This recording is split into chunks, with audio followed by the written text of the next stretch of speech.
in a special way. Shabbat shalom. Shabbat shalom.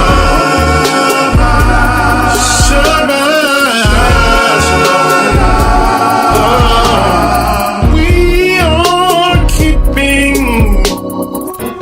Yahuwah laws in our enemy's land to revolt the curse. Shabbat shalom. Shabbat shalom. Shabbat shalom.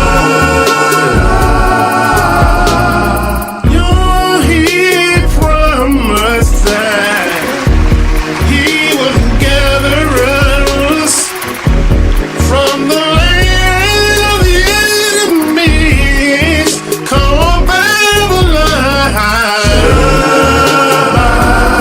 Shabbat shalom. Shabbat shalom. Shabbat shalom.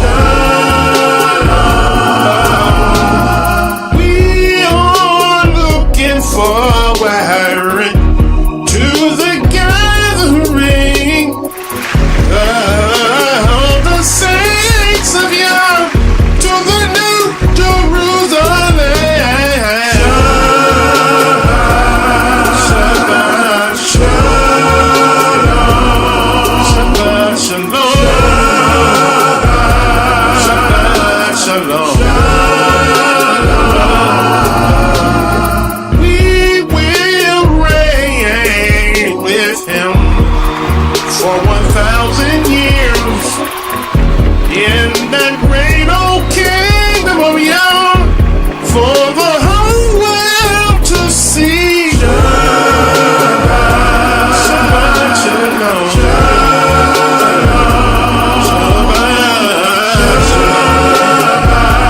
Shabbat shalom.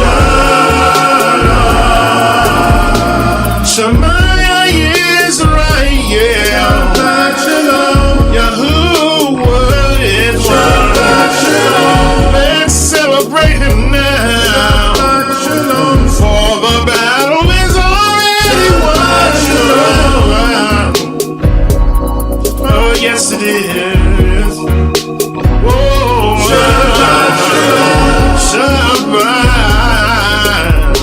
shalom.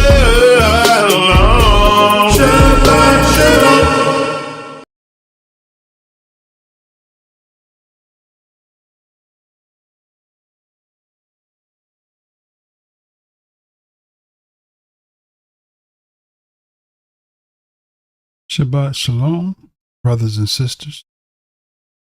Shabbat shalom on this blessed Shabbat day.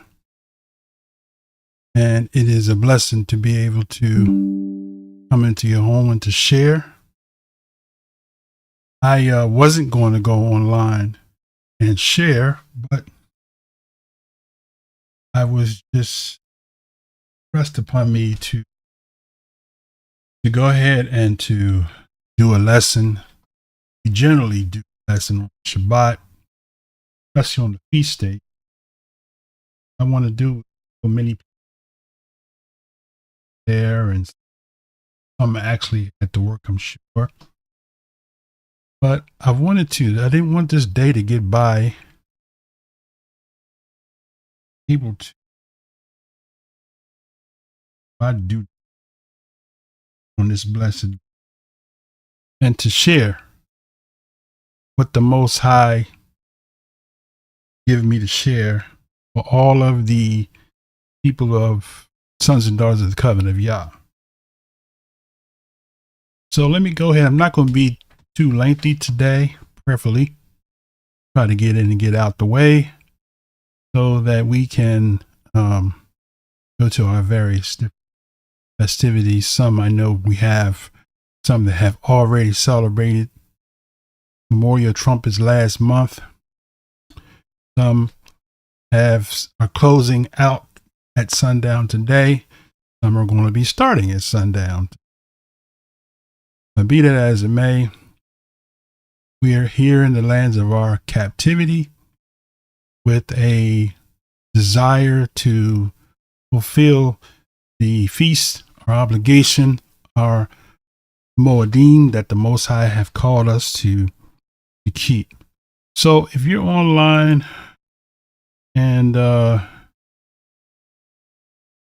this hour, I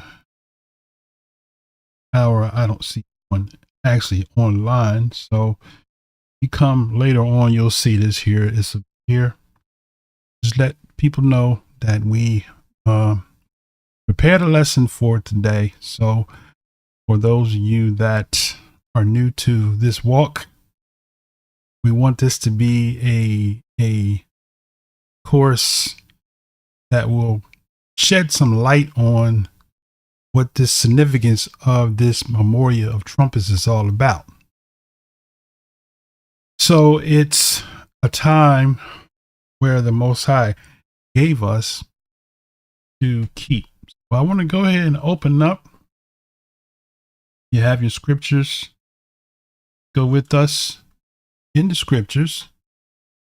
And we're going to open up in, let's start right at Exodus 23rd chapter, which is where we actually find the day that the Most High told us to keep.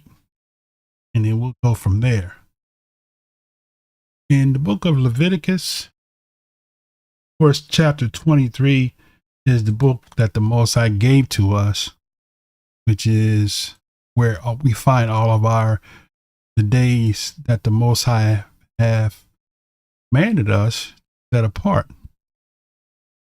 Interestingly, the world has set apart days, and those of us that work in the corporate systems have been forced to have to keep those days. But the Most High's days, we have to work. Unless you have the luxury to be able to be off, you work for yourself or whatever the case might be, or maybe you have some extra time in your PTO days where you can actually take off time. So we're going to begin in Leviticus 23 and verse 23 and 23, something about these double numbers that's significant. But Leviticus 23 it reads on this wise. Yah spoke unto Shemaiah, saying, Speak unto the children of Israel. I feel a sneeze.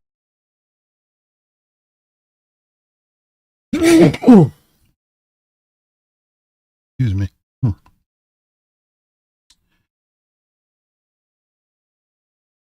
Let's try that again. And Yah spoke unto Shemaiah, saying, Speak unto the children of Israel, saying, In the 7th month, in the 1st day of the month, shall you have a Shabbat, a memorial of blowing of trumpets, and a set apart Kodesh convocation. So basically, what he's saying is that, read the next verse, is self-explanatory, is basically telling us, and pardon me for not having scriptures on the screen, but if you read the next verse, verse 25, it says, You shall do no servile work therein, but you shall offer an offering made by fire unto Yah. That's what the Most High telling us, right, in this day, that it is called us to solemn assembly. Now, for many people, I want to kind of go, before we get into the real meaning or the prophetic meaning of the day, I want to get into the literal meaning of it before we go forward. I know I did a lesson a couple years ago, kind of went way abstract. So honest by my best friend Moray, who I have respect for, Moray Josiah, Spirit of YAH, Jacksonville. And so I want to be simplistic. So let's go and let's look at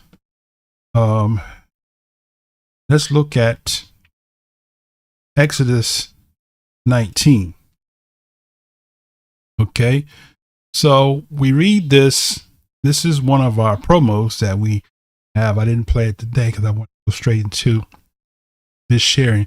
But let me, before we go further, Father, we thank and praise you for this opportunity to share with your people.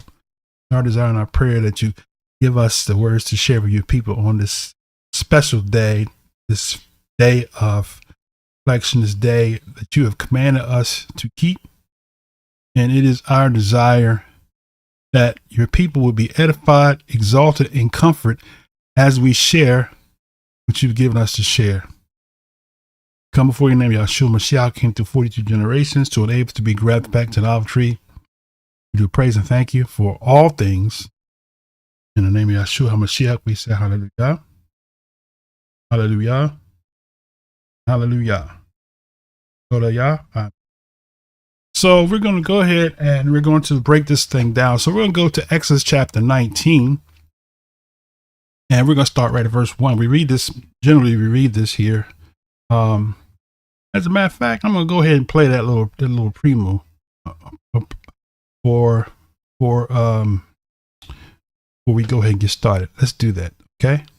In the third month, when the children of Yasharel were gone forth out of the land of Mizraim, the same day came they into the wilderness of Sinai. For they were departed from Rephidim, and were come to the desert of Sinai, and had pitched in the wilderness, and there Yasharel camped before the mountain.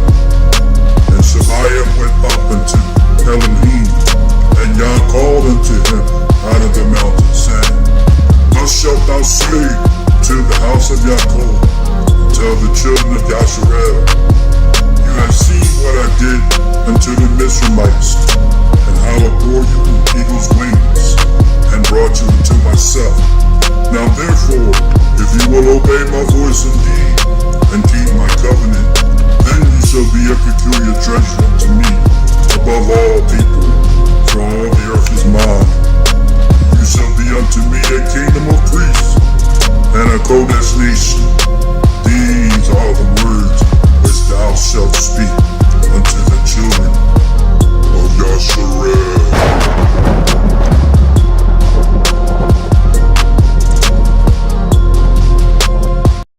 Okay, so prayerfully, you got the point of the video.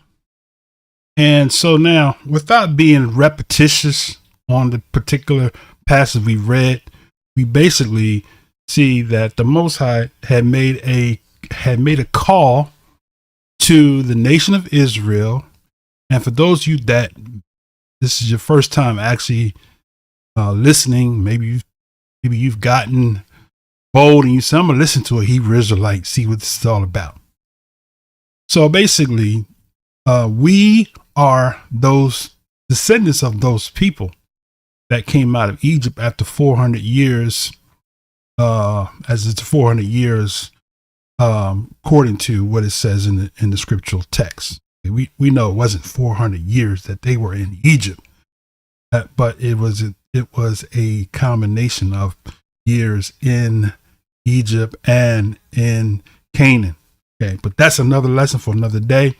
I don't want to lose you. Okay, so we'll talk about that on another lesson. But now, so when the nation of Israel came out of Egypt, right? The 12th chapter, I want to say, of Exodus tells us that Israelite nation came out, a mixed nation, right? A mixed multitude. And that's Exodus 12:38. It says the children of Israel journeyed from Ramses to Sukkoth, right? And that's another feast that's coming up. Sukkoth is another feast, right? Place of booths, place of temporary housing, right, for 40 years. They journeyed from Ramses to Sukkoth, about 600,000 on foot, and were men besides children. And the mixed multitude went up also with them, and flocks, herds, even very much cattle. So within that mixed multitude, you have ethnic descendants of Abraham, and you also have those that was bought with money according to the covenant that the Most High made with Abraham. He said to circumcise your seed and those that are bought with money, which meant that anybody could come under the nation, right? Abraham's nation, right? By joining in with the covenant, right? So there you have the mixed multitude, right? Now, going back to Exodus 19, and he said to them, this was the call. The Most High called the nation of Israel to priesthood, right?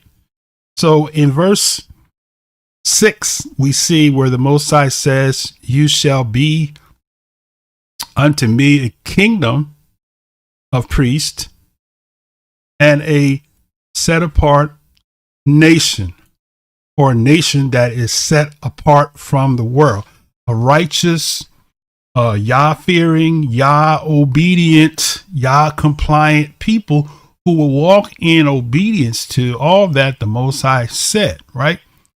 And incidentally, right, the people said, all that he said, we will do, right? And so then the Most High said, okay, so that's great. So now we're going to go to chapter 20, right? And now we all know, everybody knows what they call the 10 Commandments, right? The 10 Commandments, right? Where the Most High said, right? And we actually have a clip for that too. Let's just play that clip and then we're going to go further, okay?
Now we see that the Most High made a promise with the nation in Exodus 19 and chapter 20. He gave the Constitution, which we call the 10 Commandments, to the nation and said, okay, I've made a covenant with you. And if you obey my voice and keep my covenant, I'm going to make you a kingdom of priests, right? So in the next chapter, chapter 20, which we just played the clip, we see that the Most High gave his protocol, right? Teaching us how to serve him and how to serve each other as priests, fellow priests and priestess in the kingdom, right? In this particular phase of the call, the Most High had the intentions of unifying us as a people to be a kingdom of priests, to priests, the nations, the sons of Adam, right? Now, I want to skip down to verse 18.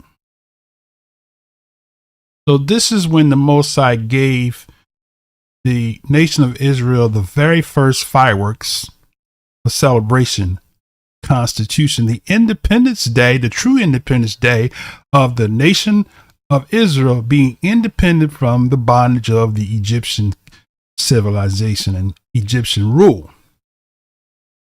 So in verse 18, it said, all the people saw the thunders and the lightnings and the noise of the trumpet and the mountain smoking. And when the people saw it, they removed and stood far off. Right? Isn't it just like our people today? When we hear fireworks or we hear thunder and lightning and we get fearful. That's something in our nature that makes us like that. I remember as a kid, we'd be sitting around and then the thunderstorm come and our family, my mom would say, my dad, they would all say, oh, be quiet. Turn the lights off, turn the electric off. The Most High is speaking, right? So you could imagine what they experienced when they saw the thunders and the lightnings and they heard the noise of the trumpet. They saw the mountain smoking. They saw the rockets red glare. They saw the bomb bursting in the air and all of that. And you got to know that the United States Constitution didn't create that. It was a reduplication of what the Most High had did for the nation of Israel. Okay, now, so when they saw that, they was fearful in their heart and they moved off, stood far off.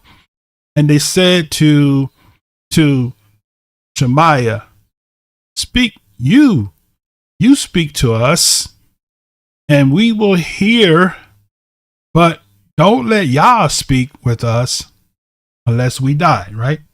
So they were afraid that if they said that they were going to do what the Most High, all that he said, right, we will do. Okay.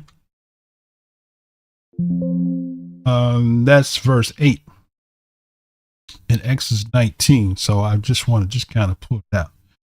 So verse 7 says, 19:7, Shemaiah came and called for the elders of the people and laid before their faces all these words which Yah commanded.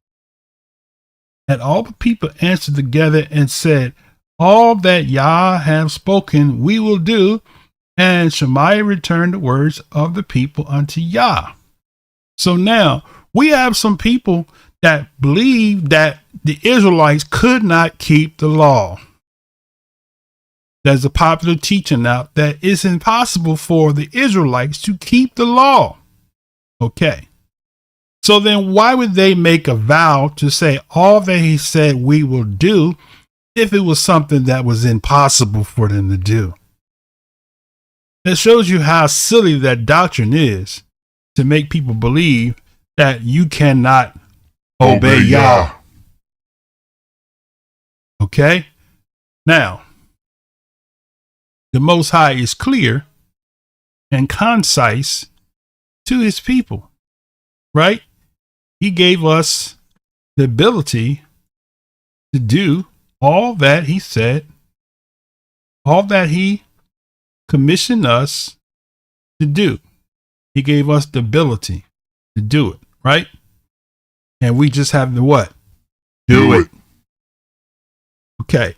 Now, going back to Exodus 20. So when they saw the thunders and the lightnings, right? Verse 18. And it said that they removed far off, right? And they stood far off. And then Shemaiah said to them, verse 19, and they said to Shemaiah, speak you with us, and we will hear you, but let not Yah speak with us, lest we die. He responds back to them by saying, Shemaiah said to the people, fear not, for Yah has come to prove you, and that his fear may be before your face, that you sin not. Now, notice if he said that Yah came before them, right, that they would fear him, right, that they sin not. So once again, why would the Most High tell a people to do something that they couldn't do? It was his intentions, right, for them to do all that he said do. Why? Because he told them, I'm going to make you a king of priests. All you have to do is do what I tell you to do. It's just that simple. right? Now, because we fleshly, we don't want to beat the flesh. We want to do all the things that the Most High told us that is not good for us, because if we're going to be a set apart people, we have to live different than the people, the heathens of the world. We have to teach them the ways of Yah, right? Okay.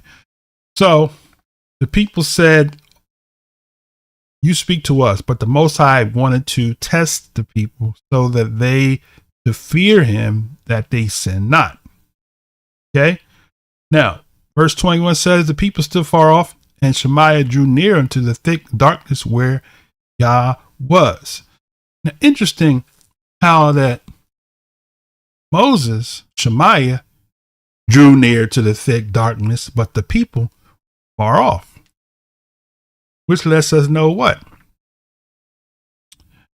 Shemaiah was a righteous man, right? People say, well, nobody can keep the whole law. Well, King Deut kept the law. Said somewhere I read in there where it said that he was perfect except one thing, right? And so for people that say, oh, you can't keep the law of Yah, it's not because you can't keep the law. It's because you're stiff-necked and rebellious, and you don't want to keep the law. So when you're stiff-necked and rebellious, you can't keep the law. Why? Because we're walking in what? Disobedience. Okay, now. So the Most High wanted to use the nation, all the sons and daughters, because if you go back to 19, right? Let's clarify this, and we're going to go forward, right? Still talking about the significance of the Memorial of Trumpets, the constitution that the Most High established with his people, who said that they would do all that he said they would do, right? So now, verse 8 again, the people answered and said, all that Yah has spoken, we will do. And Shemaiah was happy that the people consented that we want to obey Yah, right? Now, the people, just like today, everybody wants to be a preacher. We got so many people today as preachers, but you're not living committed life to the one that you're preaching about, because you're making excuses and saying, oh, well, we under the dispensation of grace, right? Now I'm going to do a teaching on that in the upcoming feature, probably 2 or 3 weeks from now. We're going to talk about the great deception, right? The doctrine of grace is the great deception, right? And we're going to amplify it and show it to you. Why or how do we know that it is deception? So many people don't want to obey the Most High, so they hide behind grace and say, I just got to believe in Jesus and that's it, right? So we're going to show you in a few weeks from now. We're going to do that. We're right now in the series on salvation, so we're going to continue in that, and then we're going to go off into doctrine of grace or the great deception, right? So the people did not want to obey. It wasn't that they could not obey Yah. It was that the people did not want to obey Yah because it was too much on the flesh. When people are in the flesh, right? Paul even said it himself. He said, they that are in the flesh cannot please Yah, right? Because why? If you're in the flesh, you're not going to be obedient to the Most High because you're going to make excuses for the flesh.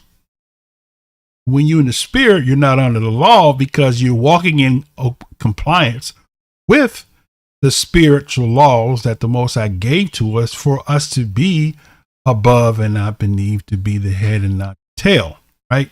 So we have so many people, Israelites, coming to the knowledge that they're Israel, but they're still lost when it comes to obedience to the Most High. And we make excuses and we say, well, we're in the New Testament, we're in the New Covenant and all of that, to hide behind the fact that they don't want to obey the Most High. Okay. So because the nation of Israel disobeyed the Most High after he called them to assembly to be a kingdom of priests, right? The Most High had to operate in another manner. Okay. What I want to say is that the call to the priesthood, although it was a literal call. The Most High called us to the priesthood. It was a literal call, excuse me. But it says it was a literal call to be a nation, to lead all the sons of Adam into the ways of Yah, right? And this was when we were introduced as a nation to Yah's constitution. But just like today, as I said, I'll repeat myself, we embrace an identity, but we don't want to obey Yah. We hide behind excuse. Now, another part I want to bring out about the significance is that the significance also of the trumpets is that it is a shadow of the seventh day, right? Or the millennial kingdom of Yah on the earth, right? So you do know the seventh day is a literal day, but the seventh day is a shadow because the law is a shadow of good things. It reflects, it mirrors the perfect plan of the creator of heaven and earth, right? Now, I want to read Revelation real quick as we go forward in this sharing. So let's go to Revelation chapter 20. Right? And we're going to read Revelation chapter 20 and let's read verse 5 and 6. Let's read verse 4. Start at 4 through 6, right? Okay. So Revelation chapter 20, verse 4 through 6. The reason is wise. And I saw thrones, and they sat upon them, and judgment was given unto them. And I saw the souls of them that were beheaded for the witness of Yahushwuah, and for the word of Yah, and which had not worshipped the beast, neither his image, neither had received his mark upon their foreheads or in their hands, and they lived and reigned with the Messiah for 1,000 years. So this initial call, right? The Most High speaks the end from the beginning, right? So that is what he intended for mankind to do, is to have a kingdom on earth as his kingdom is in heaven, right? So for those that continue to harp on this narrative that we're not under the law, you don't comprehend that every kingdom has laws. Where there are no laws in the kingdom, there is no order, right? But the Messiah said that these are the people that's going to reign with him, right? Those that do not worship the beast, that don't worship his image, and don't receive his mark in their foreheads or in their forehands. And this is not a lesson about 666 and all of that, right? But this is a lesson about obedience. This is what it's all about. It's always been about obedience, but people can't get it. But this whole thing is all about obedience. And I don't know why we can't see that, but this whole thing is about obedience. So because the original people that was called to the mountain to be a kingdom of priests rejected the priesthood because they were not willing to be obedient, to deny the flesh. That's how we are today. Many do not want to deny the flesh. We get emotional because somebody tell you to obey Yah. I'm saved and sanctified and filled with the Holy Ghost, right? All because we don't want to be obedient to the Most High's call, right? So the Most High, the significance of the trumpets is significance of the day of Yah, right? Now go with me to Daniel chapter 9, right? We're going to tie all these together. Daniel 9. And we're going to look at Daniel 9 and verse 24. I think I want that one verse there. Let's see. Daniel 9. We're going to give you the whole. This is the whole Bible. This whole, once, if you comprehend this 9th chapter, this 70 weeks, then you've comprehended the whole plan, God's plan for humanity, right? So Daniel 9:24 said, it reads on this wise, it says 70 weeks are determined upon thy people and upon thy Kodesh, or the set apart, or the city that's named after him, right? To finish the transgression, right? So who's transgressing? See, when we see that, right, a lot of times we don't really identify what's being said, but who he's talking about. He said that to finish the transgression.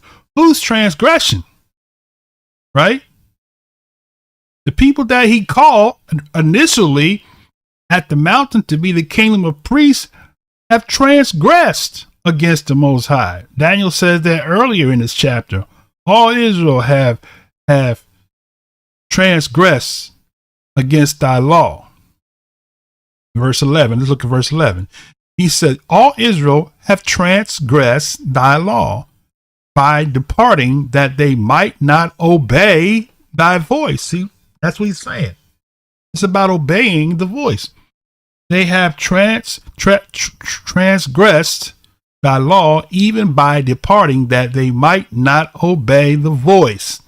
Therefore, the curse is poured upon us, and the oath that is written in the law handed to us by Shemaiah, the servant of Yah, because we have sinned against him.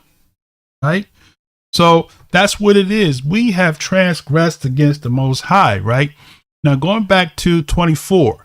So he says that these 70 weeks are determined upon the city, right? That's why we see all of this warfare and chaos going on around the city today, right? And we got even people having a battle about, well, where's the Holy Land? Is it in Africa or is it in Israel? We got all kinds of stuff going on, right? We don't even know, right? People are not fighting over Africa, right? That's prophetic right there. If this is talking about, there's several things that kind of jumps out at me in this whole doctrine that Africa is the new Israel. And tell Ron Dalton, you know, you don't have to have a debate on that. We can just read the biblical text, because you can say, make anything out of anything. You can say, oh, they corrupted the Bible and they put the Holy Land in Israel, and when the Holy Land should be in Africa, right? But we can see here, it says here that the 70 weeks is determined upon the city, right? So the Messiah said, let me flip over here real quick. We can come back. Go to Luke 21:24, right? Then we're going to come back. Luke 21:24 says, they shall fall by the edge of the sword and shall be led away captive into all nations, and Jerusalem shall be trodden down by the Gentiles till the times of the Gentiles be fulfilled. So that right there tells us that wherever the Holy Land is, right, is being trodden down by Gentiles. Okay. So we have to stop and think. Okay. Now stop and think for a second. Where is the Gentile, or where are the Gentiles trotting down Africa? Okay. Where the prophecy says that Japheth shall dwell in the tents of Shem. Where are they dwelling at in the tents of Shem? Where are the tents of Shem, right?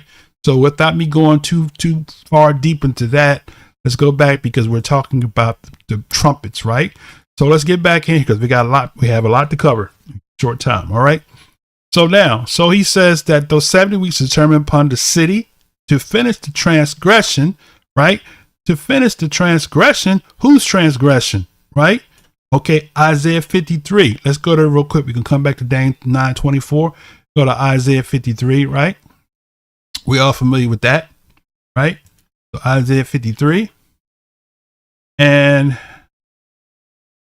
he says, who has believed our report? Who is the arm of Yah revealed. For he shall grow up before him as a tender plant and as a root out of dry ground. He have no form of comeliness. And when we shall see him, there is no beauty that we should desire him. He is despised, rejected of men, a man of sorrows, acquainted with grief, and we hid, as it were, our faces from him. He was despised, and we esteemed him not. Surely he have borne our griefs, right? For my non-Messianic brothers, this is needs to be explained. Surely he, who is the he that bore our griefs and carried our sorrows, and yet we esteem him smitten, or stricken, smitten of Yah, and afflicted. But he was wounded for our transgression, and he was bruised for our iniquities. The chastisement of our peace was upon him, and with his stripes we are healed. Right? Now, here's the kicker right here. Everybody stop there, right? Verse 6 says, all we like sheep have gone astray. How do we go astray? By disobeying the call to the priesthood. Okay, and we're going to show you what happened as a result of us rejecting that call, right? We have turned everyone to his own way, and Yah laid on him the iniquity of us all, right? Now, I'm going to stop right there. So let's go back to Daniel 9 and let's go further. Okay, so to finish the transgression, right? And to make an end of sins and to make reconciliation for iniquity. So what are we talking about here, brothers and sisters, right? He says to make an end of transgression. Whose transgression? Israel's transgression.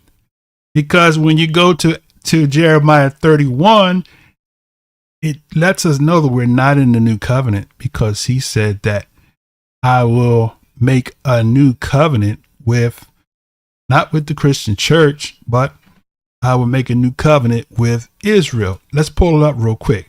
31 and 31, I believe it is, right?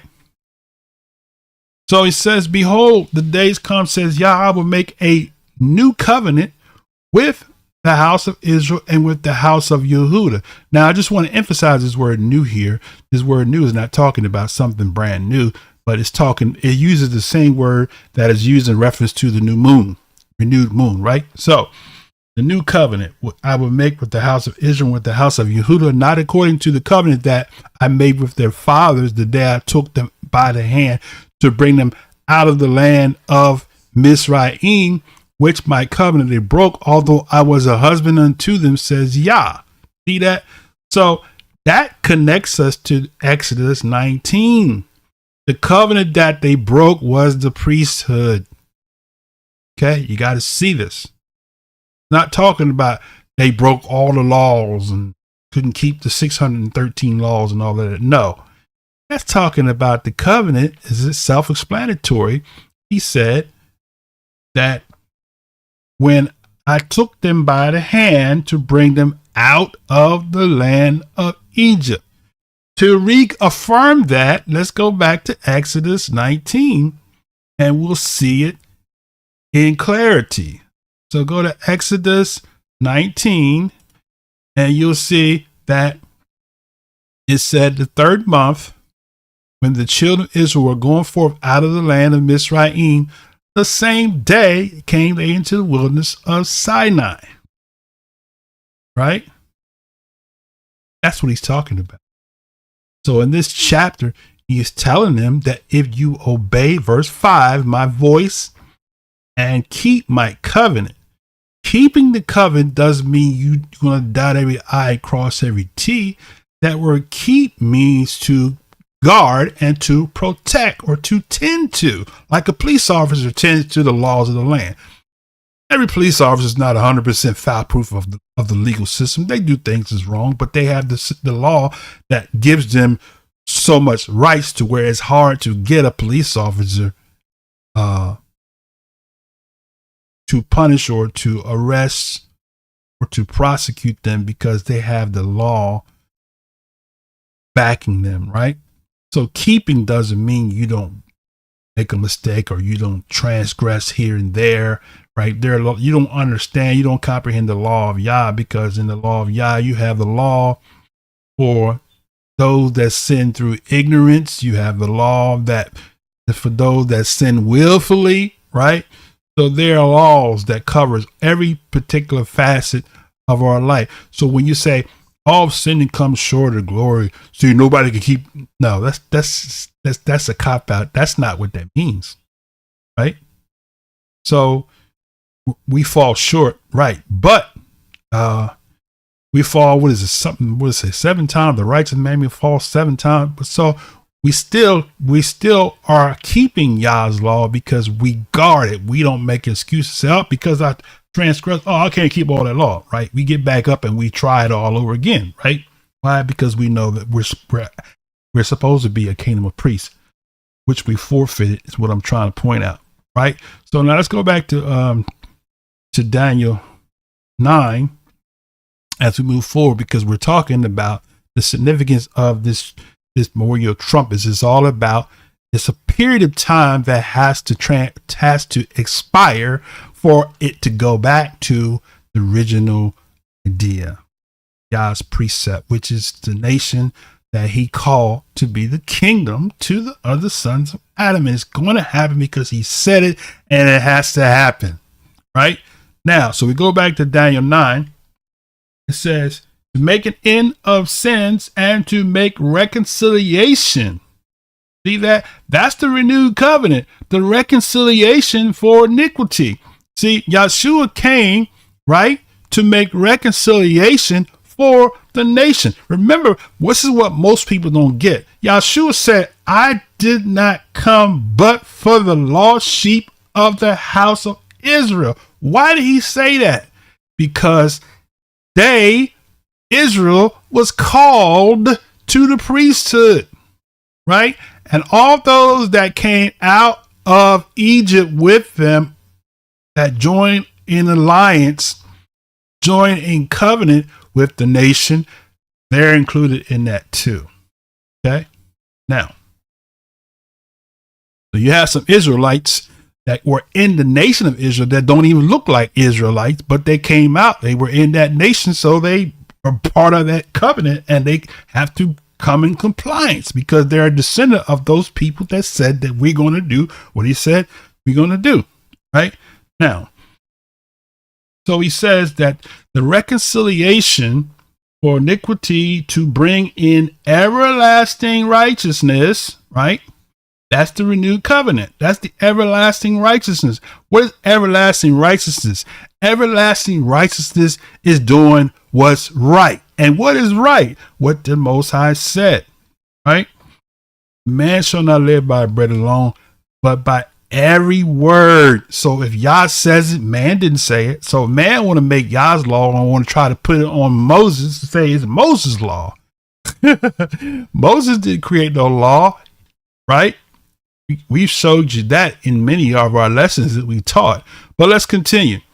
So it says, bringing everlasting righteousness and to seal up the vision, right? To seal up the vision of prophecy and to anoint the most Kodesh, the most set apart, the most righteous one, right?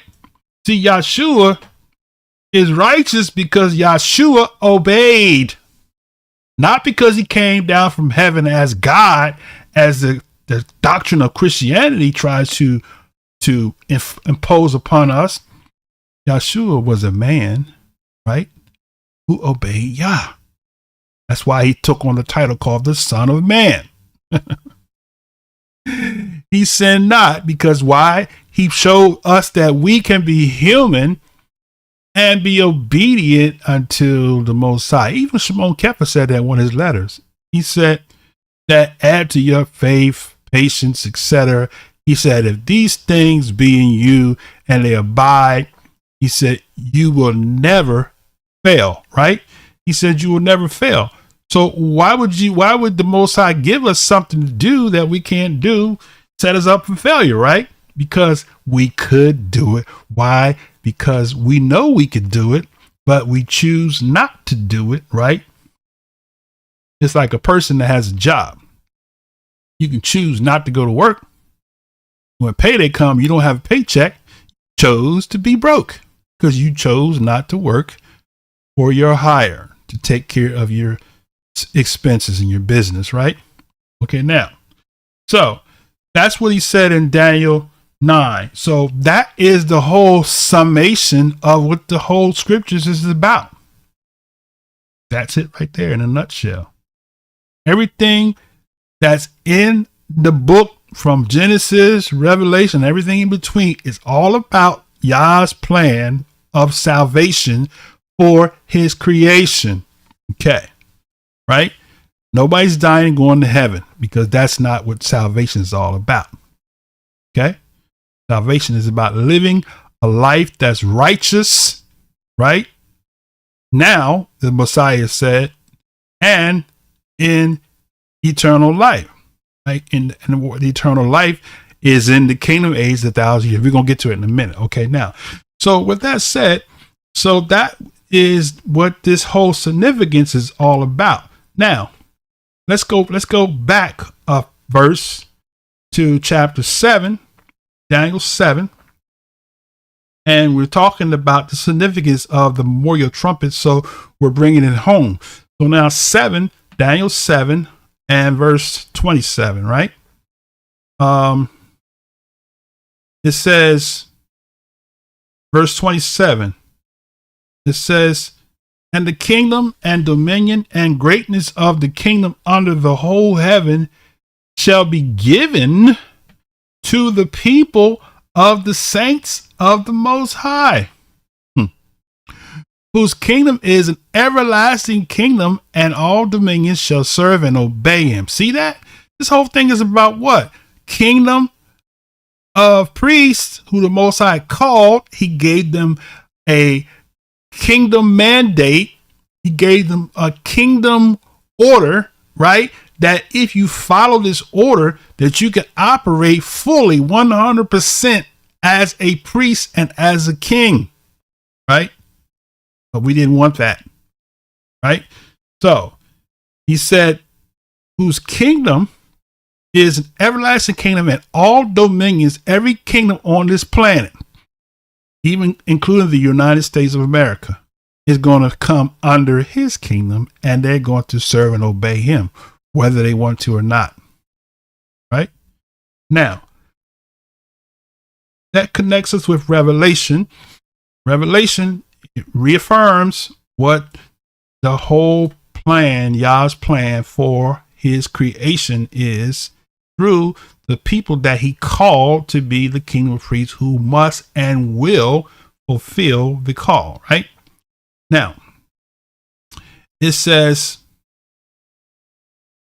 in Revelation 1, and let's read verse 4, 5, and 6. It says, and Yachanan, to the 7 assemblies which are in Asia, favor be unto you and peace from him which is, and which was, and which is to come, and from the 7 spirits which are before his throne, right? And from Yahushwuah the Messiah, who is the faithful witness, right? And the first begotten of the dead, right? Underline that right there. So Yahushwuah was the faithful witness. What does it mean to be a faithful witness? It meant that he obeyed. He obeyed the law of YAH, not because he was God, because he was infallible, but because he humbled himself and became obedient unto death, what it says. Scriptures text. He's a faithful witness, right? And the first begotten of the dead, and the prince of the kings of the earth. How about that? And it says, unto him that loved us and washed us from our sins in his own blood. So he's talking about, He's quoting from Isaiah 53. You got to learn that these apostles and disciples, when they talk, they're not making up stuff from the top of their head. They quoting the book of the law, because that's what holds the weight. If somebody says something that is not according to the law and the prophets, right, it's no truth in it, right? So anything anybody says is outside of the law and the prophets is no truth in it, regardless of who it comes from, right? Now, verse 5. So he said, verse 6, and it says, and so he washed us from our sins to do what? To make us kings and priests unto Yah and his Father. So that's what Yahushua did. See, we made Yahushua out to do something that he didn't do. Yahushua came to make us kings and priests, right? He had to die, right? So we had to eliminate this other order. We're going to say it. We'll get to it in a second, right? Okay. So now, he made unto us kings and priests, right?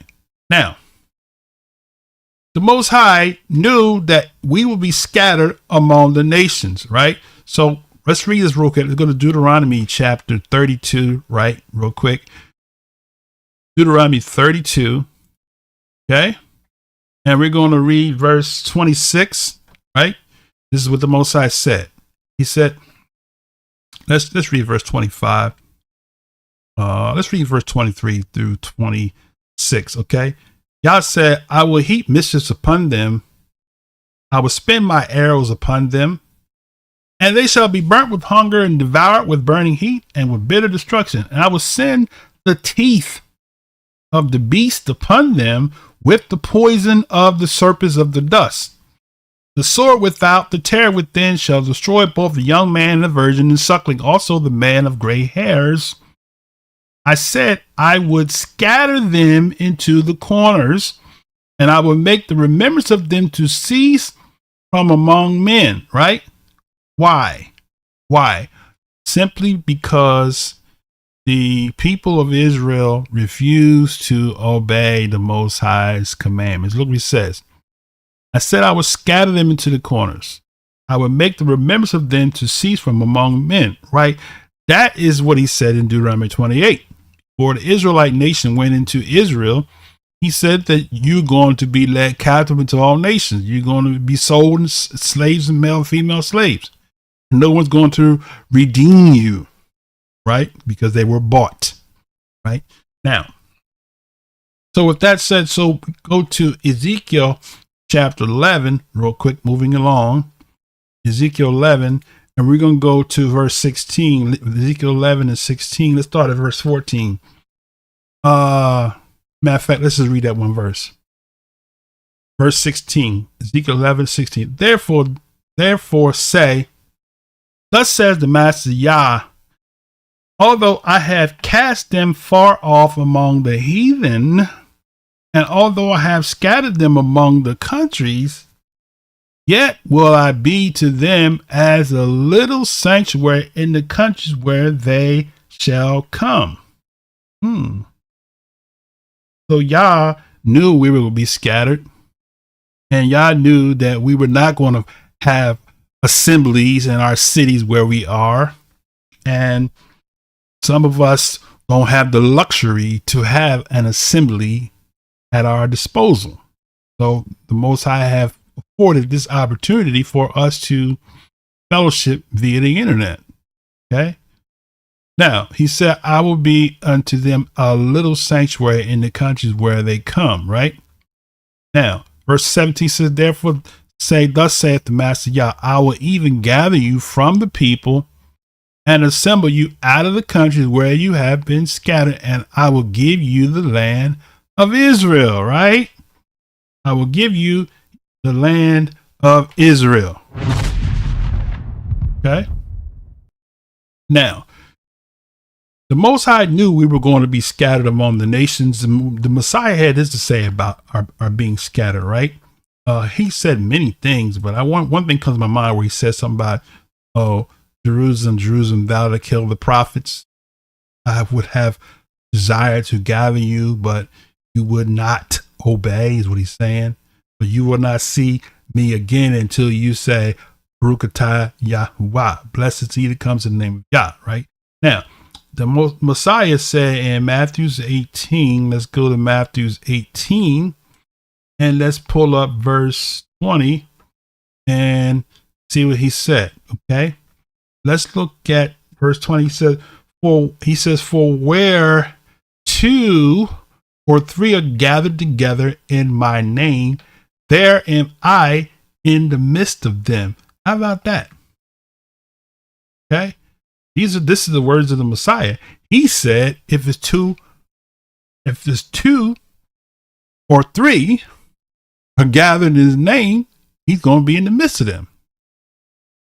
So for those of you that can't, and don't have anywhere that you can go, if there's 2 or 3 of you, the Most High's Son said, I'd be in the midst of you, right? The Most High said through the prophet that I would be a sanctuary. Where's your sanctuary? Wherever you are, right? Now, Christianity says, oh, for sake not to assemble yourself together, such as the manner of some, right? That's religion, okay? Because the Most High knew we wouldn't be able to be assembling together as a nation in the scattered lands, right? So now, additionally, I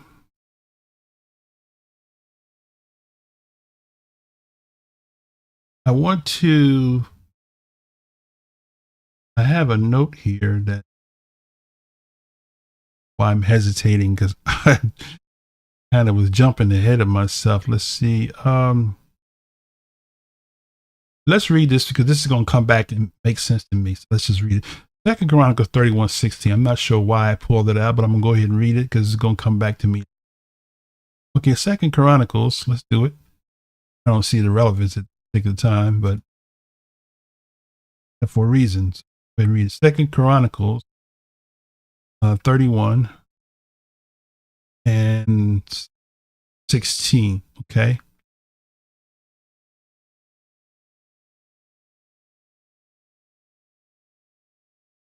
It says, I got 31:16. I might have wrote the wrong verse down, but let's just.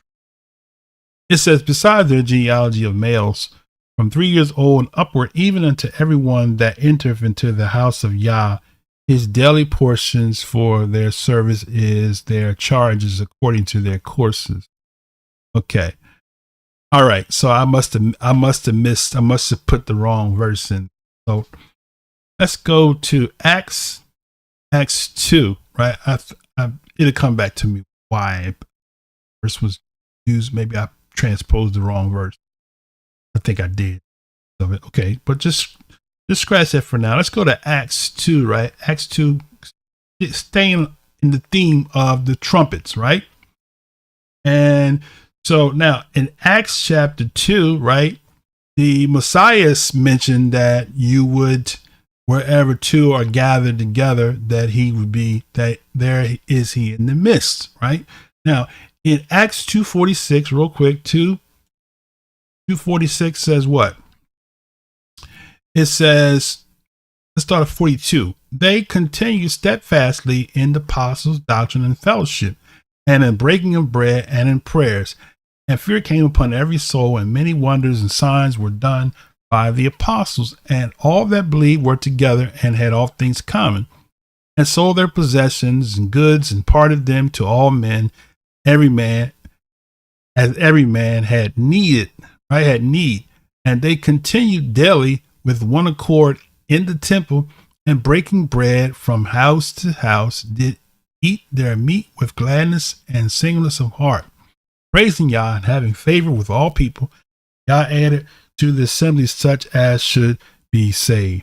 And that's a whole nother lesson there. But I'm just showing you how that the people gathered together, as the Most High said through the prophet, that he would be a sanctuary in the places where it goes. So they gathered from house to house. Okay, skip down to 5, Acts 5:42, another place here. 5, Acts 5:42, and okay, and they departed from the presence of the council, rejoicing that they were accounted worthy to suffer shame for his name, and daily in the temple and in every house they cease not to teach and to preach Yahushua the Messiah, right? So that's what they did. What were they preaching about Yahushua the Messiah, right? That he came to reinstate us back to the original precept, be the kingdom of priests and a set apart nation. That's what Yahushua came to do, right? Now, so because the Israelite nation rejected the priesthood, the Most High had to reestablish a second priesthood, which you're gonna see that if you go to Hebrews, you see that the second, right, which was the sons of Aharon. So go me real quick to Exodus chapter. I'm sorry, not Exodus. Covered it already. Exodus chapter 28. Okay. So Exodus chapter 20, after Israel saw the thunders and the lightnings, and they said, "Oh, don't speak to us. We'll listen to Shemaiah, and you can speak to us through him." They rejected the priesthood. So as a result of them rejecting the priesthood, the Most High had a dilemma. So if you go to Exodus 28, we'll see verse 1 says, and he says, "Take thou unto thee Aharon thy brother and his sons with him from among the children of Israel, that you may minister unto me in the office, the priest's office," right? And he said, "Even Aharon, Nadab, Abihu, Eleazar, Ithamar, Aharon's sons," right?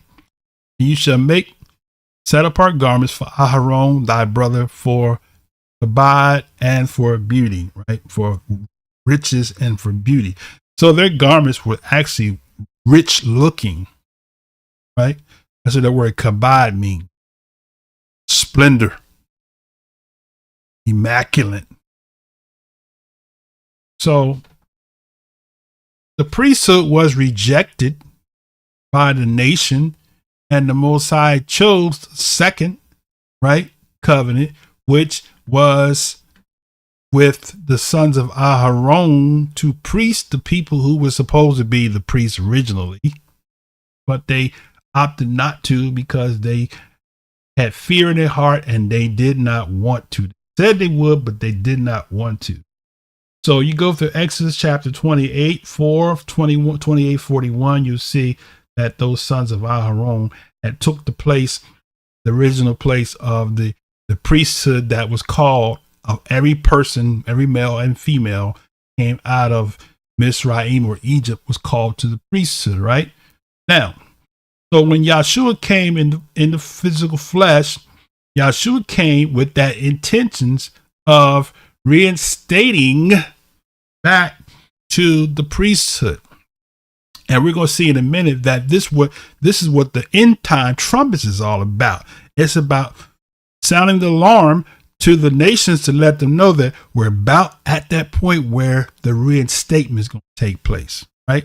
Did you know there's going to be a reinstatement of a people that have been downtrodden, that have been blackballed, no pun intended, that have been ridiculed, persecuted, marginalized, underestimated, right?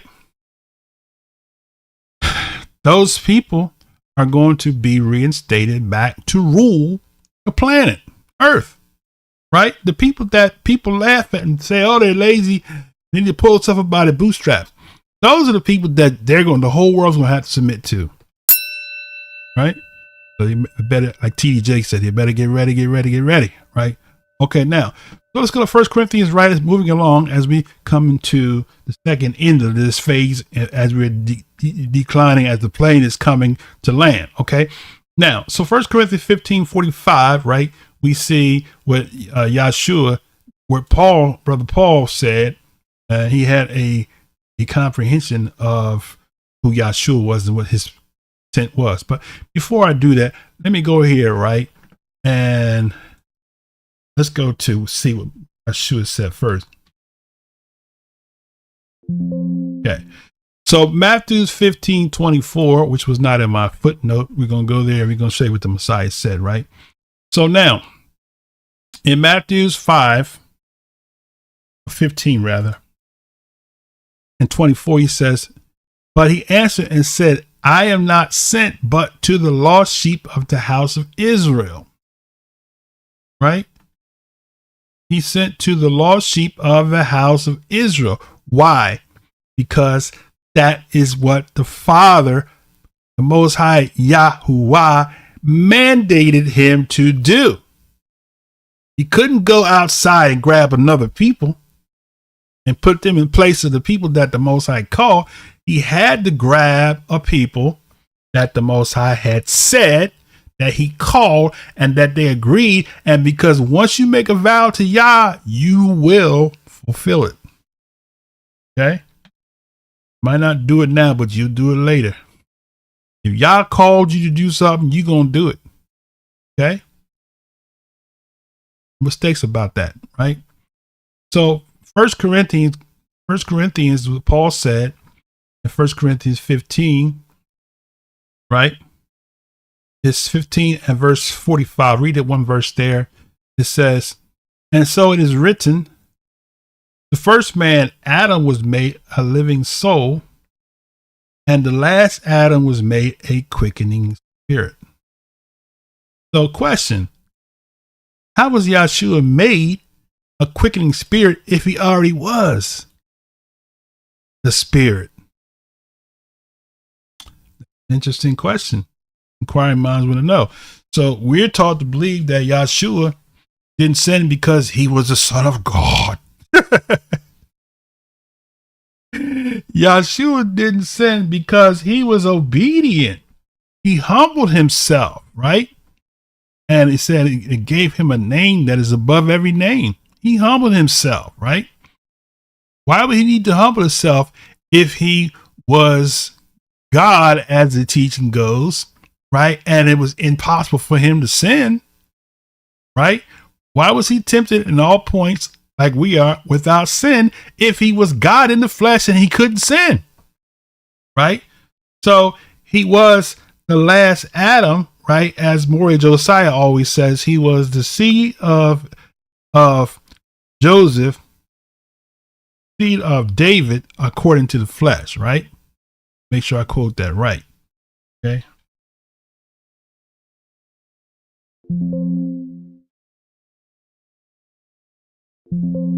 Okay. Somewhere along the line, I messed up. I'm messing up. So.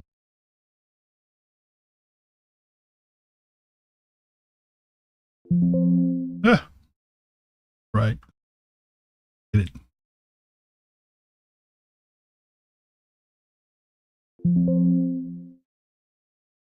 What am I doing? Oh, I got exact phrase. Hold on a second. I got to pull it out to be that correct, right?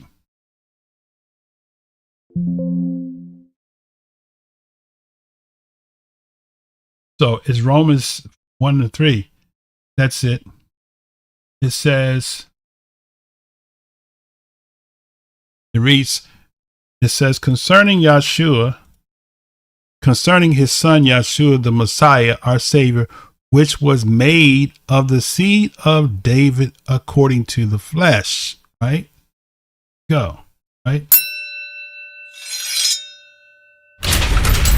All right. So according to the flesh, right? Now let's go back where I was. Okay. So Yahushua came and the flesh, and he humbled himself. Let's pull that out real quick. He humbled himself. Right? Why am I not able to pull ashes out here? This is not right, brothers and sisters.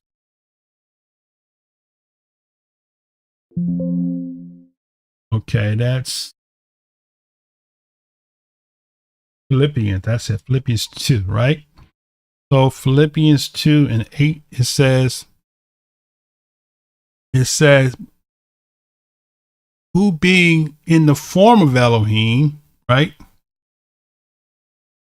thought it not robbery to be equal with Yah, but made himself of no reputation, and took upon him the form of a servant, and was made in the likeness of men, and being found in the fashion as a man, he humbled himself and became obedient unto death, even the death of the cross.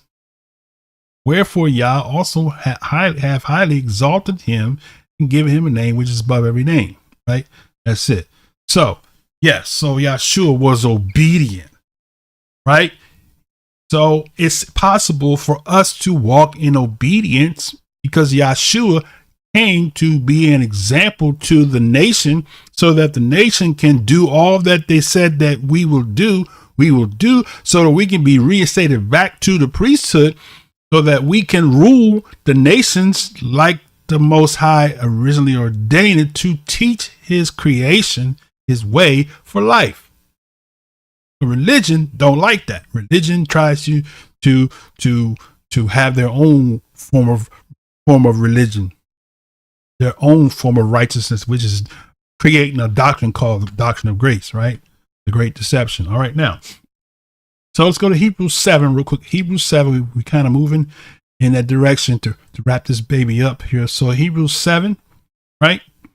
And Hebrews 7, it reads on this why it says, if therefore, right, perfection were by the Levitical priesthood, for under it the people received the law, what further need was there that another priest should rise after the order of Malak Tzedek, and not be called after the order of Aharon? Right? Verse 12 says, for the priesthood being changed, there is made a necessity of change also of the law. Right? That's why when you comprehend the renewed covenant that's going to be written in our hearts, we don't need the law, because if the law is written in our hearts and we're walking in it, that's what Israel was supposed to do originally. Not that they couldn't do it, it's that they wouldn't do it. Right? For he of whom these things are spoken are pertaining to another tribe, of which no man gave attendance at the altar. Right? Because in the original mandate that the Most High gave with the nation, it wasn't predicated on the sons of Aharon. Right? So when we look at that and we see Yah's precept, we comprehend that you can't be the order of priesthood if you're not going to walk in obedience to the kingdom mandate, because you can't rule under the rule of the king if you're not following the protocols of the king and the protocols of the kingdom that was established by the King of Kings. Right? I need a hand clap on that one.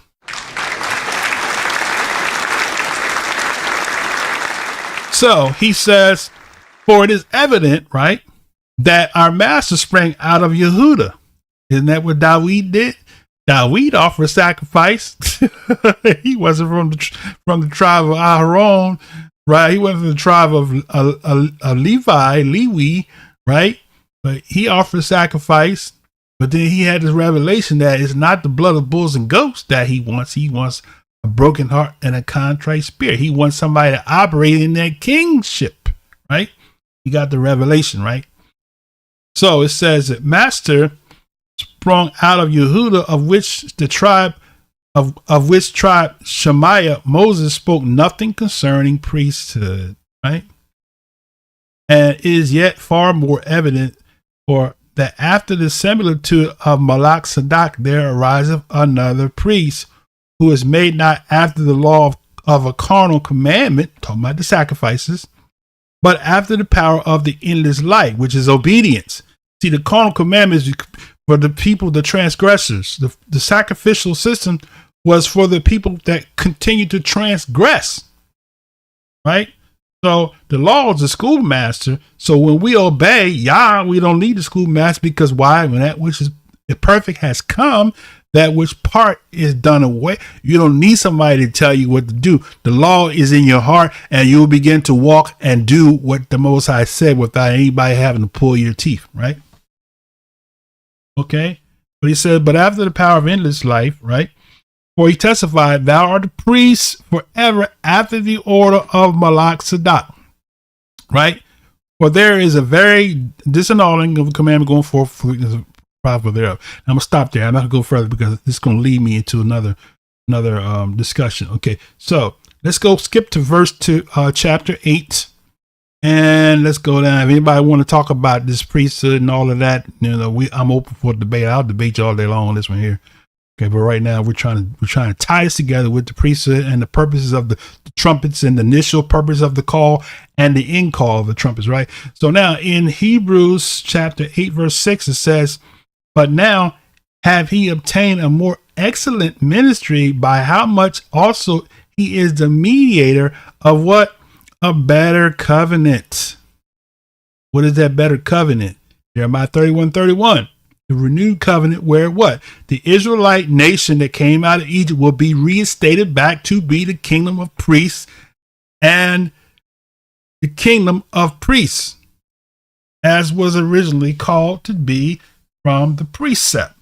That's what this is all about. That's the better covenant, not the covenant of us needing a priest to go before the Most High, but for us to be the priest for the nations, to teach them the ways of Yah. We're going to see that in a minute. Okay, now, which was established upon better promises. So the better promises is what? What the Most High said too. For the first covenant had been faultless, there should have no place been sought for the second.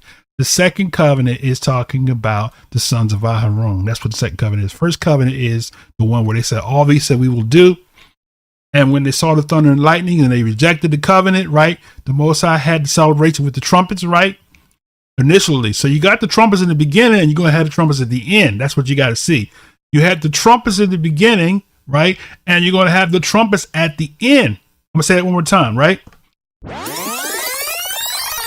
You got the trumpets in the beginning of the covenant mandate, and you have the trumpets in the end that ushers in the restoration or the reconciliation or the renewal of the people who were called to the priesthood, right? Now, let's continue. So, let's go to 12, Hebrews 12. Hebrews explains the whole thing. If you get into it not from a religious angle, but from a prophetic fulfillment angle, then you'll see what he's saying here, right?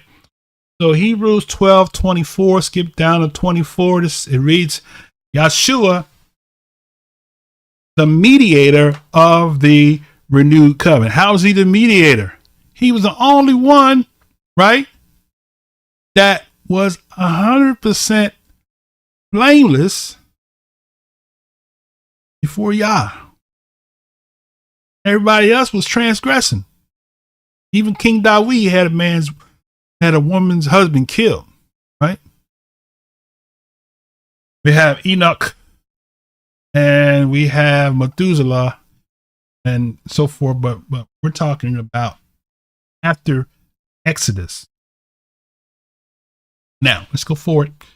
So, it says he's a mediator of the new covenant and the blood of sprinkling that speaks better things than that of Abel, right?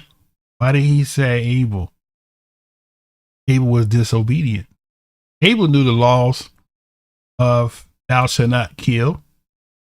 See, we are made to believe that nobody knew the law of thou shalt not kill until the nation of Israel came out of Egypt. No, it's false. That's why they burnt these books. There are other books that tell you that they knew the law, right? Adam taught the law to his sons. So Yahushua, significance, he became the last Adam because he had to redo what the first Adam messed up. All right, now the priesthood started. It didn't start with the nation of Israel. It started back before them. That's what we're talking about when we talk about Malak, Tsdek, or Melchizedek, as the world uses. Okay, let me get back in here. So, verse 25: See that you refuse not him that speaketh, for if they escape not who refuse him that spoke on earth, much more shall not we escape if we turn away from him that speaketh from heaven. Right now, so. That's Hebrews 12. Now I want to flip over because we're coming to the close of this here. So now, so that's what Yahushua did. That's the reason why Yahushua said, "I did not come but to the lost sheep of the house of Israel," because he comprehends Yah's protocol that he called this particular people, not because he's a respected person, but because he said it and it has to be so. Yahushua didn't come to make his own laws because Yahushua came to do the will of him that sent him. So Yahushua didn't come to end the law as Christendom tries to make you believe. Yahushua came to do the will of the Father, just like he said. I have come to do the will of him that sent me, not to do my own will, not to create my own doctrine, not to create my own law, not to create my own way, but to do the will of him that sent me. And when anybody comes with something different than what Yah said, they're coming to do their own will, not the will of the Most High that sent them. Yahushua was very clear about that, right? Right? Okay, now let's go to 1 Peter 2 and 5. 1 Peter 2 and 5. We're wrapping this baby up. 1 Peter 2 and 5. I'm not sure who's tuned in right now. I haven't looked at my notes because I'm trying to flow here. Okay, so I'll greet those of you that are tuned in a little later on. I'm grateful for those that are tuned. I don't know who's tuned in. I don't know if it's one person, or if it's 10 people, or if it's nobody. But I'm going to go ahead and put this lesson out there. Those that will come later on will see it. Praise Yah. All right, now. So 1 Peter chapter 2, verse 5, right? The reason is wise. He says, you also, as the lively stones, are built up a spiritual house and a Kodesh priesthood. How about that? To offer up spiritual sacrifice acceptable to Yah by Yahushua the Messiah. So even he knew, even Shimon Kepha, the world calls Peter, knew that it wasn't the flesh of goats and bulls, like Deut said, right? It's not the blood of goats and bulls, right? Let's see real quick. A broken and a contrite. That's what I want. Let me see. That's Psalm 34:18. Real quick. He said, Yah is nigh to them that are of a broken heart, and save of those that are such of a contrite spirit. Right? And let's see. He says, if you look at, he says, keep thy tongue from evil, thy lips from speaking guile, depart from evil and do good. Seek peace and pursue it. The eyes of Yah are upon the righteous, and his ears are open to their cry. The face of Yah is against them that do evil, to cut off the remembrance of them from the earth. The righteous cry, and Yah hears and delivereth them out of all their troubles. Right now, in Psalms 51, it says, verse 14. Most people. Let's start at verse 10. Right, most people read this and it goes over their head. Psalms 51:10 says, create in me a clean heart, O Yah, and renew a right spirit within me. So now, this is believed to be one of the Psalms of King David, when he transgressed against the Most High by having a woman's husband killed so he can have his wife. Creating me a clean heart, O Yah, renew a right spirit within me. Cast me not away from thy presence. Take not thy Kodesh spirit from me. Restore unto me the joy of salvation. Uphold me with your free spirit. Then I will teach transgressors your ways. Sinners shall be converted unto thee. Deliver me from blood guiltness, right? O Elohim. He had money to have sacrifices. So he like, look, I got plenty of money, but I'm feeling bad about my transgression, right? O Elohim, thou Elohim, my salvation, and my tongue shall sing aloud of thy righteousness. O Yah, open my lips, and my mouth shall show forth thy praise. For thou desire not sacrifice, else I would give it. But thou delight not in burnt offering. Sacrifices of Yah are broken spirit, a broken and a contrite heart. O Yah, thou wilt not despise. Do good in thy good pleasure unto Zion. Build thou the walls of Jerusalem. Then shalt thou be pleased. He's not throwing the sacrifices out the window, but he's saying, then shall you be pleased with the sacrifices righteous and with burnt offerings and whole burnt offerings. Then shall they offer bullocks upon thine altar. Right? So that's it right there. So it's not the sacrifices, my Christian urban apologists that want to attack those of us who want to be obedient to Yah and say, hey, where's your sacrifice? King David comprehended that. And Shimon Kepha comprehended that, right? He said offer, right? So we are a Kodesh priesthood, right? To offer spiritual sacrifice acceptable to Yahweh Yahushua the Messiah, right? So now, skip down to verse 9. He says, but you are a chosen generation.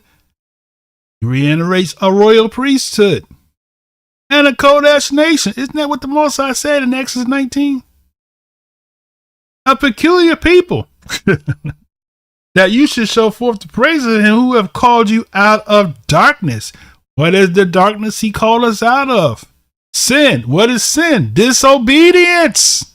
Right? But religious people can't get that.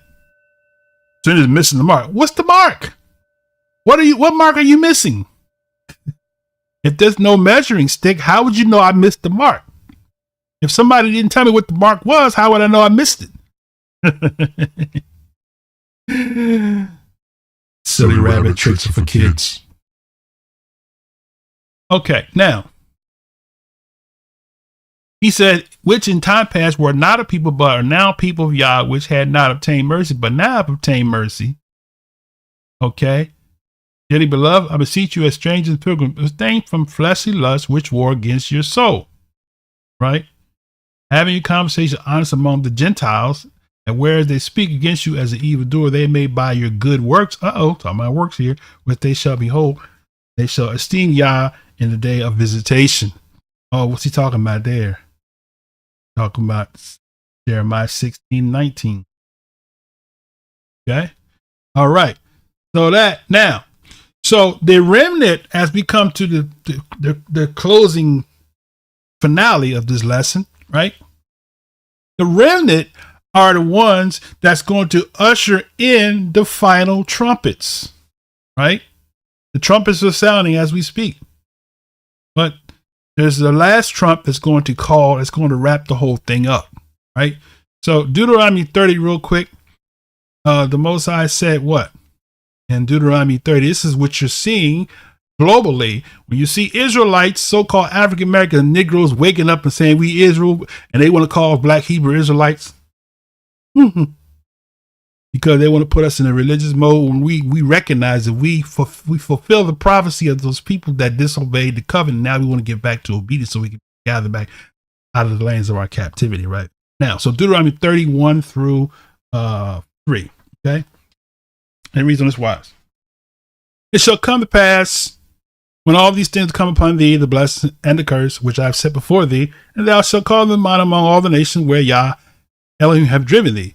And thou shalt return to Yah, thy Elohim. So what does it mean? He's going to explain to you what it means to return to Yah, right?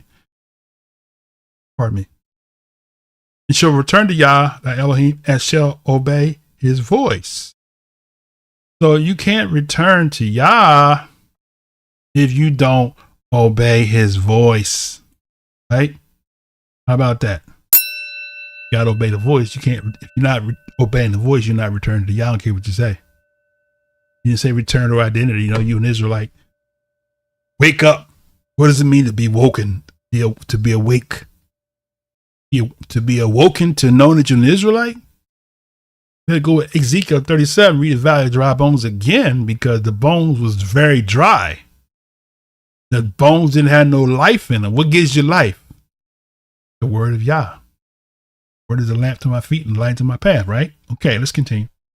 So he says, thou shalt obey my voice according to all commanded this day, you and your children with all your heart, with all your soul. And then Yah, your Elohim, will turn your captivity and have compassion upon you, and will return and gather you from all the nations where Yah have gathered thee. How about that? So what ushers in the kingdom age? The fulfillment of this passage, which is what we're seeing now, right? We're seeing Israelites returning to the covenant. We're seeing, because the Most High promised in Isaiah 11:11. Let's read it real quick. He made a promise to us in Isaiah 11:11. What did he say? It shall come to pass, right? That Yah shall set his hand again the second time to recover the remnant of its people, which shall be left from Assyria, Egypt, Pathros, Cush, Elam, Shinar, Hamath, and the islands of the sea. That would be the people of the northern kingdom primarily, who went into the Syrian and Babylonian captivities. Some of them end up in Africa too as well, and in the diaspora. Okay, verse 12. And he shall set up an sign for the nations, and shall assemble the outcasts of Israel, and gather together the dispersed of Yehudah from the four corners of the earth. Sounds familiar? Negro land, Kingdom of Judah, Guinea, right? Portuguese, Spanish Inquisition kicked out of Spain, brought into Africa, taken from Africa, scattered to the four corners, north, south, east, west, Arab slave trade, Indian slave trade, transatlantic slave trade, everything in between, right? Now, go to Revelation real quick. Revelation 7, right? We're talking about the signs of the Most High gathering the elect. So Revelation 7, right? And go to verse 1. It says, after these things, I saw 4 angels. Why the 4 angels? Because Israel was scattered to north, south, east, and west, the 4 corners, right? 4 angels standing on the 4 corners of the earth, holding the 4 winds of the earth, that the wind should not blow on the earth, nor the sea, nor any tree. Saw another angel sending from the east, having the seal of the living Elohim, and cried with a loud voice to the 4 angels to whom it was given to hurt the earth and the sea. I don't know why they're hurting the sea too. The light thrown in the sea, right? The depths of them in the sea, that's prophecy, right? Okay. Taken in his pits, that's prophecy, right? In the pits of ships. Who was taken in the pits of ships? The anointed of Yah. Was taken in his vessel in the pits of ships. Right? Saying, hurt not the earth, neither the sea, nor the trees, till we have sealed the service of Elohim in their foreheads. I heard a number of them that were sealed, and there were sealed 144,000 of all the tribes of the children of Israel. I thought Israel was no more. I thought it was spiritual Israel now. The last book in the canon is telling you that he's gathering 144,000. This is this remnant from the tribes of Israel, the tribes of the children of Israel, to be specific, not just the nation, because you got sons and daughters that was bought with money, and those that just willfully joined in covenant with Israel. But you got this, it says the children.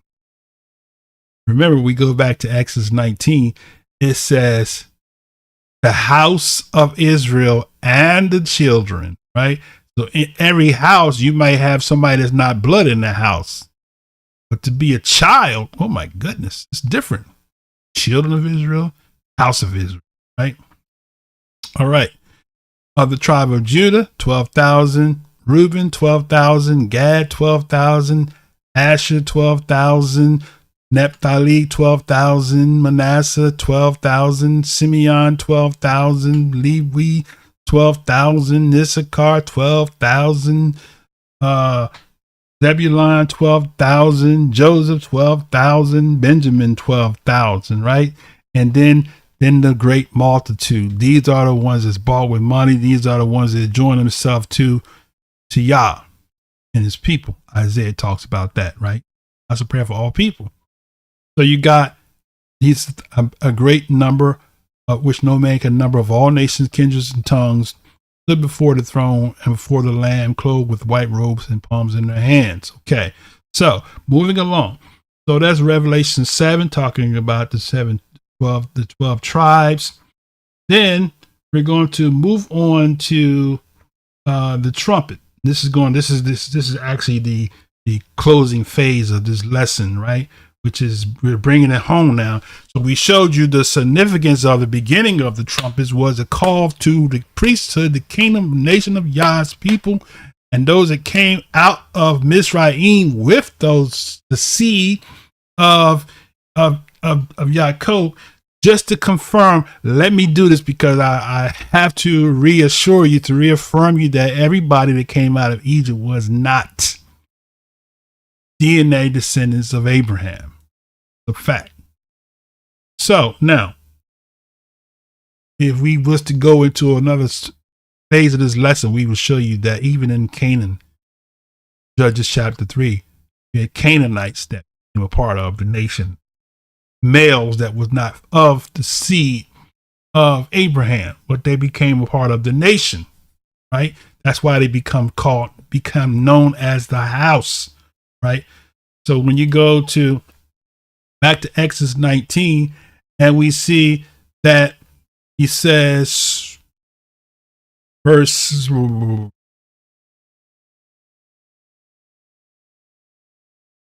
3, it says, Shemaiah went up unto Elohim, and Yah called him out of the mountain, saying, Thus shalt thou say to the house of Jacob. So in the house, it includes those that were not of the seed. Let me just bring clarity to this, because you got to comprehend what the Most High said to Abraham, the father of the covenant, as we call him, right? Okay. He says,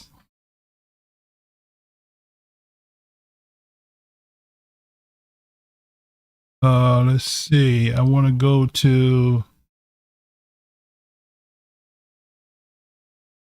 hold on a second. Let me make it real simple.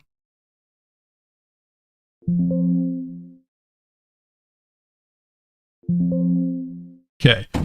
Let's see. So 17, Genesis 17, right? And 17, and let's see. Let's start at verse 10. Because Paul says some things against the covenant. We'll talk about that in the future lesson. We're going to show you the great compromise. Okay, so Genesis 17:10, the Most High said, This is my covenant. Now, I don't care what nobody else say, Paul or anybody else. Most High said, This is my covenant, which you shall keep between me and you and your seed after you. Every man child among you shall be circumcised. Right? So, who's saying this? Is this Moses? See, you was talking that Moses was saying it. This is not Moses, right? This is Yah. Okay? So, Yah was the one. I am Yah. Right? Not Moses. Yah is the one that's saying, do this. You have to follow the protocol of Yah and do what Yah says do, right? What the Most High say? How long will you disobey my commandments? Right? You're disobedient. Okay, now go back in. So he said, This is my covenant which you shall keep between me and you, and thy seed after thee. Every man child among you shall be circumcised. And you shall circumcise the flesh of your foreskin, and it shall be a token of the covenant between me and you. Right? And he says, And he that is 8 days old shall be circumcised among you, every man child in your generations. He that is born in your house or bought with money of any stranger, which is not of thy seed. See, which is not of thy seed. He that is born in thy house, and he that is bought with money must needs be circumcised. Must needs. So if you're a Christian, you say you're Abraham's covenant, you need to get snipped. All right? I didn't say it. The Most High Yah said it.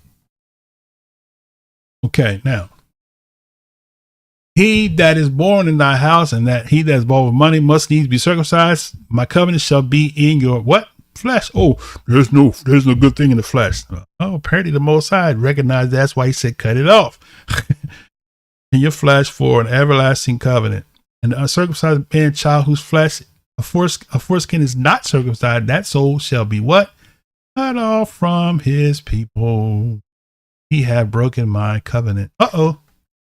So that goes to Acts chapter 15 when Paul was making a compromise. Oh, we didn't tell nobody to be circumcised, right? Okay, we're going to talk about that. Y'all be ready for that one because that's going to be a good lesson. That's going to be #1 seller right there. All right. The book is going to come out of that one too. All right. Now, so Abraham was showing that we were showing you that Abraham, the covenant was given to him was to all those that even that was bought with money and those that was of children of Israel, right? Now, so we're showing you how this connects back. So the trumpet, the original trumpet at the beginning, the Most High speaks the end from the beginning. So the trumpet sounded in the beginning and the trumpet's going to sound in the end. And the last trumpet's going to sound is going to bring all the people that was disobedient, the sons and daughters of the covenant, going to come back and you're going to go right back to the land where you came from and you will keep the commandments without a choice. And all these schools of theology going to keep the law. You going to be in the temple offering sacrifices, offering goats and bulls. So you better get your fingers ready, because you're gonna have to light some matches and everything. You're gonna have to carry some animals and everything. So get ready, because you will do it in the kingdom of YAHWH. We're gonna say in a minute. All right. Now, so the trumpet. Zechariah 9, let's go there real quick. We're going to connect the dots here and we're going to wrap this baby. We're going to go home. All right. Literally, I'm already, but get the point. Zechariah 9, right? We'll go to Zechariah 9 and 14. So we go to 9 and verse 14, right? Let's start at, okay, you start 14. Okay. Let's go up a little bit. Let's start verse 9. Okay. And rejoice greatly, O daughter of Zion. Shout, O daughter of Jerusalem. Behold, the king cometh unto thee. He is just and having salvation, lowly and riding upon an ass and upon a colt, the foal of an ass. That's a foreshadow of Yahushuwah coming in the physical arena. Okay. Coming the first time and the second time, right? Second time is going to be okay. I will cut off the chariot from Ephraim and the horse from Jerusalem, and the battle bow shall be cut off, and he that speaketh peace unto the heathen, and his dominion shall be from sea to sea, and from river even to the ends of the earth. As also thee also by the blood of thy covenant I have sent forth thy prisoners out of the pit wherein is no water. Turn you to the stronghold, you prisoners of hope. Even to the day do I declare that I will render double to thee when I have bent Yehudah for me. Right? Yehudah's being bent. Fill the bow with Ephraim. Raise up thy sons, O Zion, against the sons, O Greece, and made thee as the sword of a mighty man. Right? That's Joel chapter 3 all day long, right? Okay, now, the Greeks are still around. You better know it. Around as a leading, the people that is the tents of Shem, the people that have taken on the territories that belong to Israel are the Grecians. Okay. Now, that's coming out in the book too. All right. So those people, the Grecians, are still alive today. They didn't just vanish and disappear. They're still here. Okay. Now, let's see. So let's go back to, where was I at? And Yah shall be seen over them, and his arrow shall go forth as the lightning, and the sovereign Yah shall blow the trumpet. There it is. And shall go with whirlwinds of the south. All right. See that? So this is talking about the trumpet, the last trumpet, right? That's the last trumpet that's going to be blown. It says, Yah shall be seen over them, with his arrow shall he go forth as the lightning, right? But Yahushua's coming, it said every eye going to see him, right? To go forth as the lightning, and the sovereign Yah shall blow the trumpets, and shall go with whirlwinds of the south. Yah of hosts shall defend them, and they shall devour, subdue with sling stones. They shall drink and make a noise as though wine, and they shall be filled like bowls, and as the corners of the altar. And Yah, the Elohim, shall do what? Shall save them in the day as the flock of his people. For they shall be as the stones of a crown, lifted up as an ensign upon his land. Right? For how great is his goodness, and how great is his beauty. Corn shall make the young men cheerful, and new wine the maid. He said, brother, you're not supposed to drink. Okay. Well, take that up with the Most High.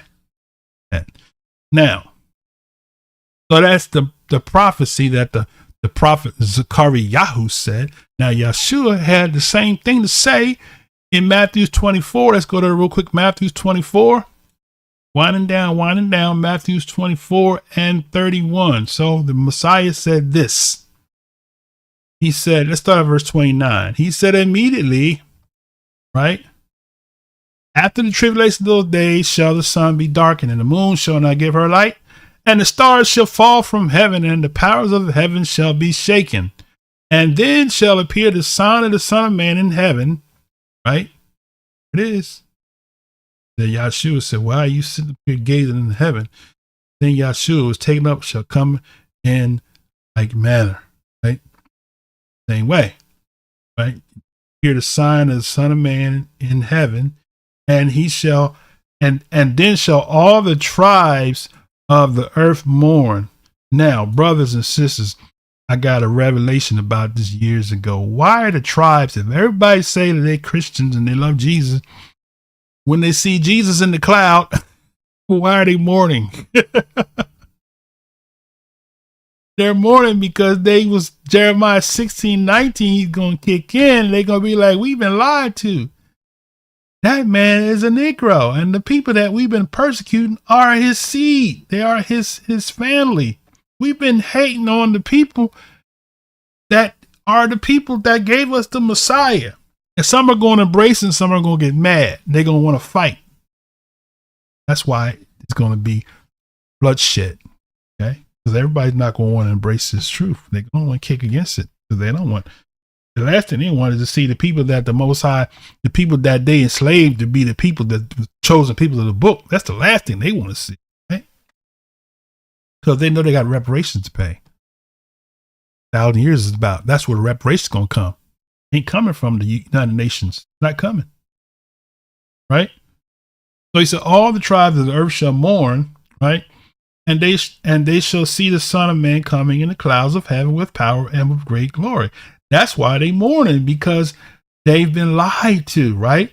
What Jeremiah 16:19 say?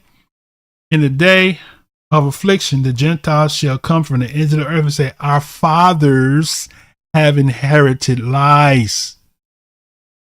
The reality will set in when they see that man in the cloud looking like a Rastafarian.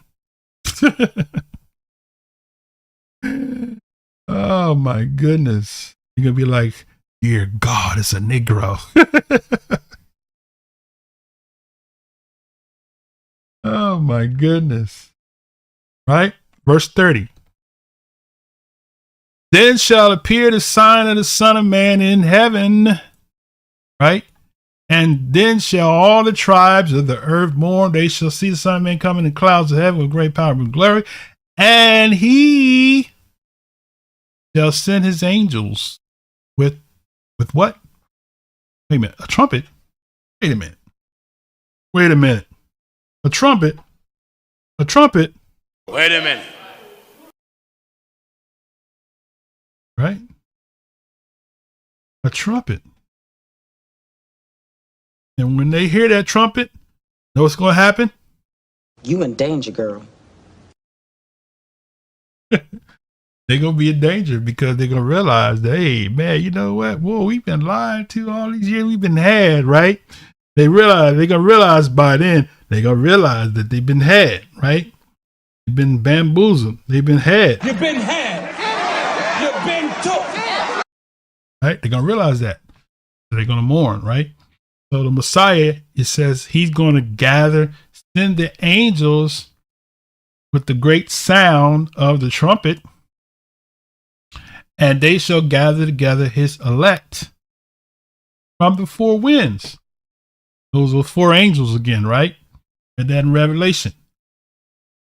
The four angels are going to gather those Israelites, the 144,000 from the four winds, from one end of heaven to the other. Right? Now, Paul makes mention of it in 1 Corinthians. So go to 1 Corinthians, right? 1 Corinthians 15 and 51 and 52, right? So he says 1 Corinthians 15, 51, 52. He says what? Behold, I show you a mystery. We shall not all sleep, but we shall be changed. In a moment, in the twinkling of an eye, at what? The last trump. And I'm not talking about Donald Trump. At the last trump, for the trumpet shall sound, and the dead. Oh, and we got some. This is Revelation being revealed here. The last trumpet going to sound, and the dead shall rise incorruptible. We shall be changed. Right? So what is he saying here? When this trumpet is sounded, you'll go to Revelation, talks about first resurrection. Right? All this happens in a sequence because when the Messiah returns, those that die are going to be resurrected. And those that are alive, that are part of the covenant are going to be changed. Right? Not the lawless. He's not coming for the lawless. Right? But the Christian teacher got you believing you're going to die and go to heaven. I have to worry about this because you could be up in heaven while the Antichrist is out here wrecking havoc. We're going to be up in heaven singing with the heavenly choir and singing and never get tired and walk the gold paved streets. Might be up there with Cat Kerr, go to Christmas Town in heaven. He said the last trump, right? He said the last trump, right? For the trumpet shall sound, and the dead shall be raised incorruptible. We shall be changed. For this corruptible must put on incorruption, and the mortal must put on immortality. Right? Now, so skip down to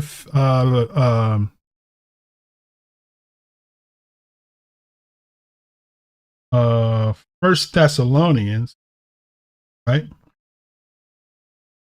4 and 16. So Paul says it again. First Thessalonians is not the rapture, second coming. So first, see, because they used to teach the rapture, and it never made sense in the sequence because if the Messiah is coming back to gather the church to take them back to heaven, that will mean that he's got two second comings, which will be a third coming. They said, no, he's going to come invisible. Well, he still got, if he's going to come and take you back to heaven, he's going to meet you on the cloud. So which is it? Is he coming back 3 times or 2? A lot of people don't teach that no more because they got hip and realized that that don't make sense, right? Okay. So the last trump, right? So it says in the moment, let me go. This is First Thessalonians, let's say 4:16. So go First Thessalonians 4:16, right? So he says, verse 13. He says, for I would not have you to be ignorant, brethren, concerning them which are asleep, that you sorrow not, even as others which have no hope. For if we believe that Yahushwuah died and rose again, even to them also which sleep in Yahushwuah will Elohim bring with him. Right? For this we say unto you by the word of Yah, that we which are alive and remain, right, until the coming of the Master shall not prevent them which are asleep. For Yahushwuah himself shall descend from heaven with a shout, with the voice of the archangel, and with the what? The trump of YAH. There it is again, right? The trump of YAH, brothers and sisters. Right? The trump of YAH. Is that what it says? We're talking about the trumpet, the Memorial of Trumpets. The trumpets is at the end. The trumpets is at the beginning, right? The trumpets is calling the order. It's calling a solemn assembly to bring the people who was called to the priesthood, back to the priesthood, to the renewed covenant that's going to take place in a city near you. Okay. Now, the trump of YAH and the dead in the Messiah shall rise first, and then we which are alive and remain shall be caught up together with them in the clouds to meet the Master in the air, and so shall we ever be with the Master. It doesn't say you're going to heaven so you can be with the Master, right? Okay. Therefore, comfort one another with these words. So we got this trump going. We got everybody talking. We got the prophet talking about. We got the prophet Zechariah talking about the trumpet. Yah gonna blow the trumpet. We got the Messiah talking about the trumpet. We got Paul talking about the trumpet. We got Revelation talks about the voice. So what is that trumpet, right? Revelation 1:10. What is that trumpet, right? I'm glad you asked the question. So Revelation 1 and 10. Okay, 1. And let's read 9 and 10 together. He says, I, Yahkanah, who also am your brother and companion in tribulation, and in the kingdom of patience of Yahushua the Messiah, was in the isle that is called Patmos for the word of Yah and for the testimony of Yahushua the Messiah. So he was in there for the word and for the word, which is the law and the testimony of Yahushua, right? Okay. Revelation said, blessed are they that have the faith of Yahushua and the commandments. Right? You can't have one without the other. Okay, now let's continue. I was in the spirit on the day of Yah, and heard behind me a great voice as of a trumpet. Right? The great voice was the voice of a trumpet. Right? So the trumpets are the voice of Yah. Right? So every time you hear that shofar being blown, right, it's a representation of hear the word of Yah. What does Ezekiel say, Yechezkel say? He said, bones, hear the word Yah. Not the word of your pastor, not the word of your bishop or pope, evangelist, apostle, prophet, but the word of Yah. What is Yah's word? Everything he says is his word. So you can't demonize Yah's law and say that's not Yah's word. It's Moses. Nah, see, you messed up. You call him what the Most High gave. You attributing that to Moses. And that's where you miss it. Right? And you're going to be left behind for real. Right? So that's the great voice. The great voice is the trumpet. Right? Okay, now let's go further. 15, Revelation 15. We're coming to a close, right? Revelation 15 and Revelation 11. I said 15. Revelation 11 and 51. So it says, verse 15. And the seventh angel did what? Sounded. Right? The seventh angel sounded.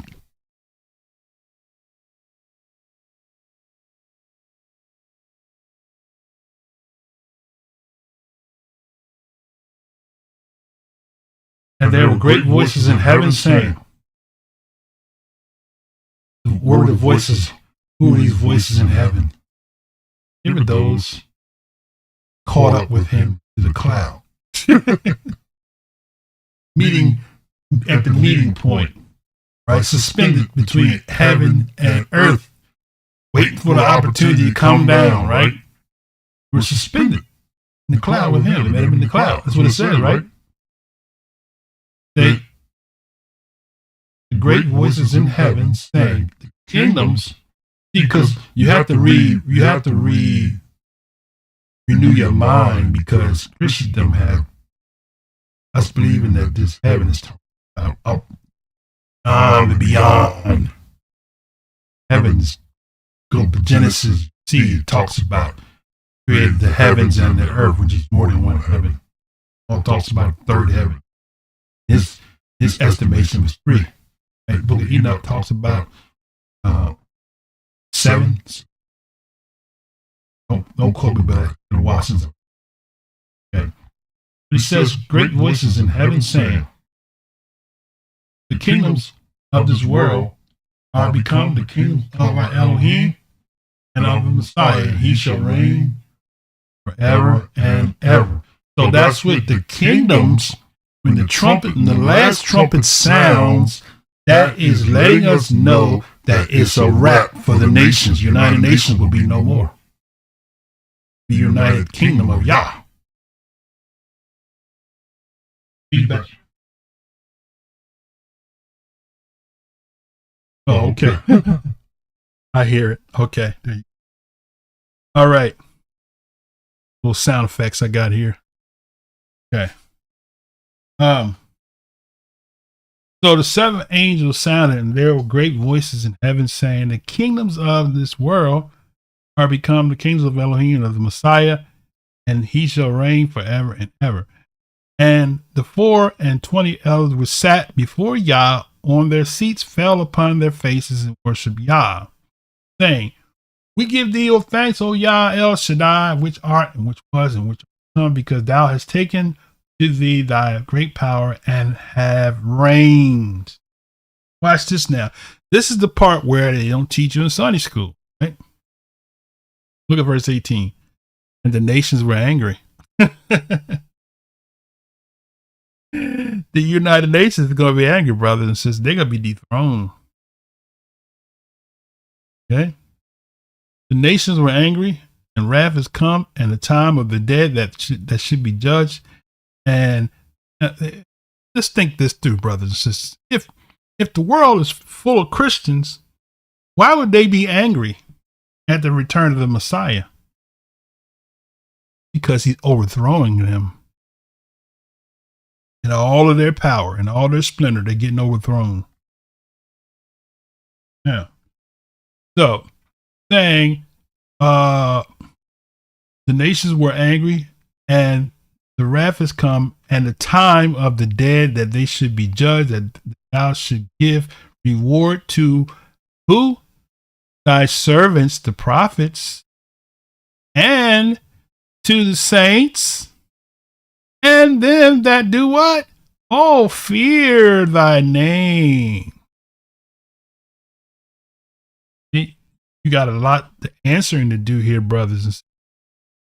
Because prophets going to be rewarded, the saints going to be rewarded, and them that fear his name.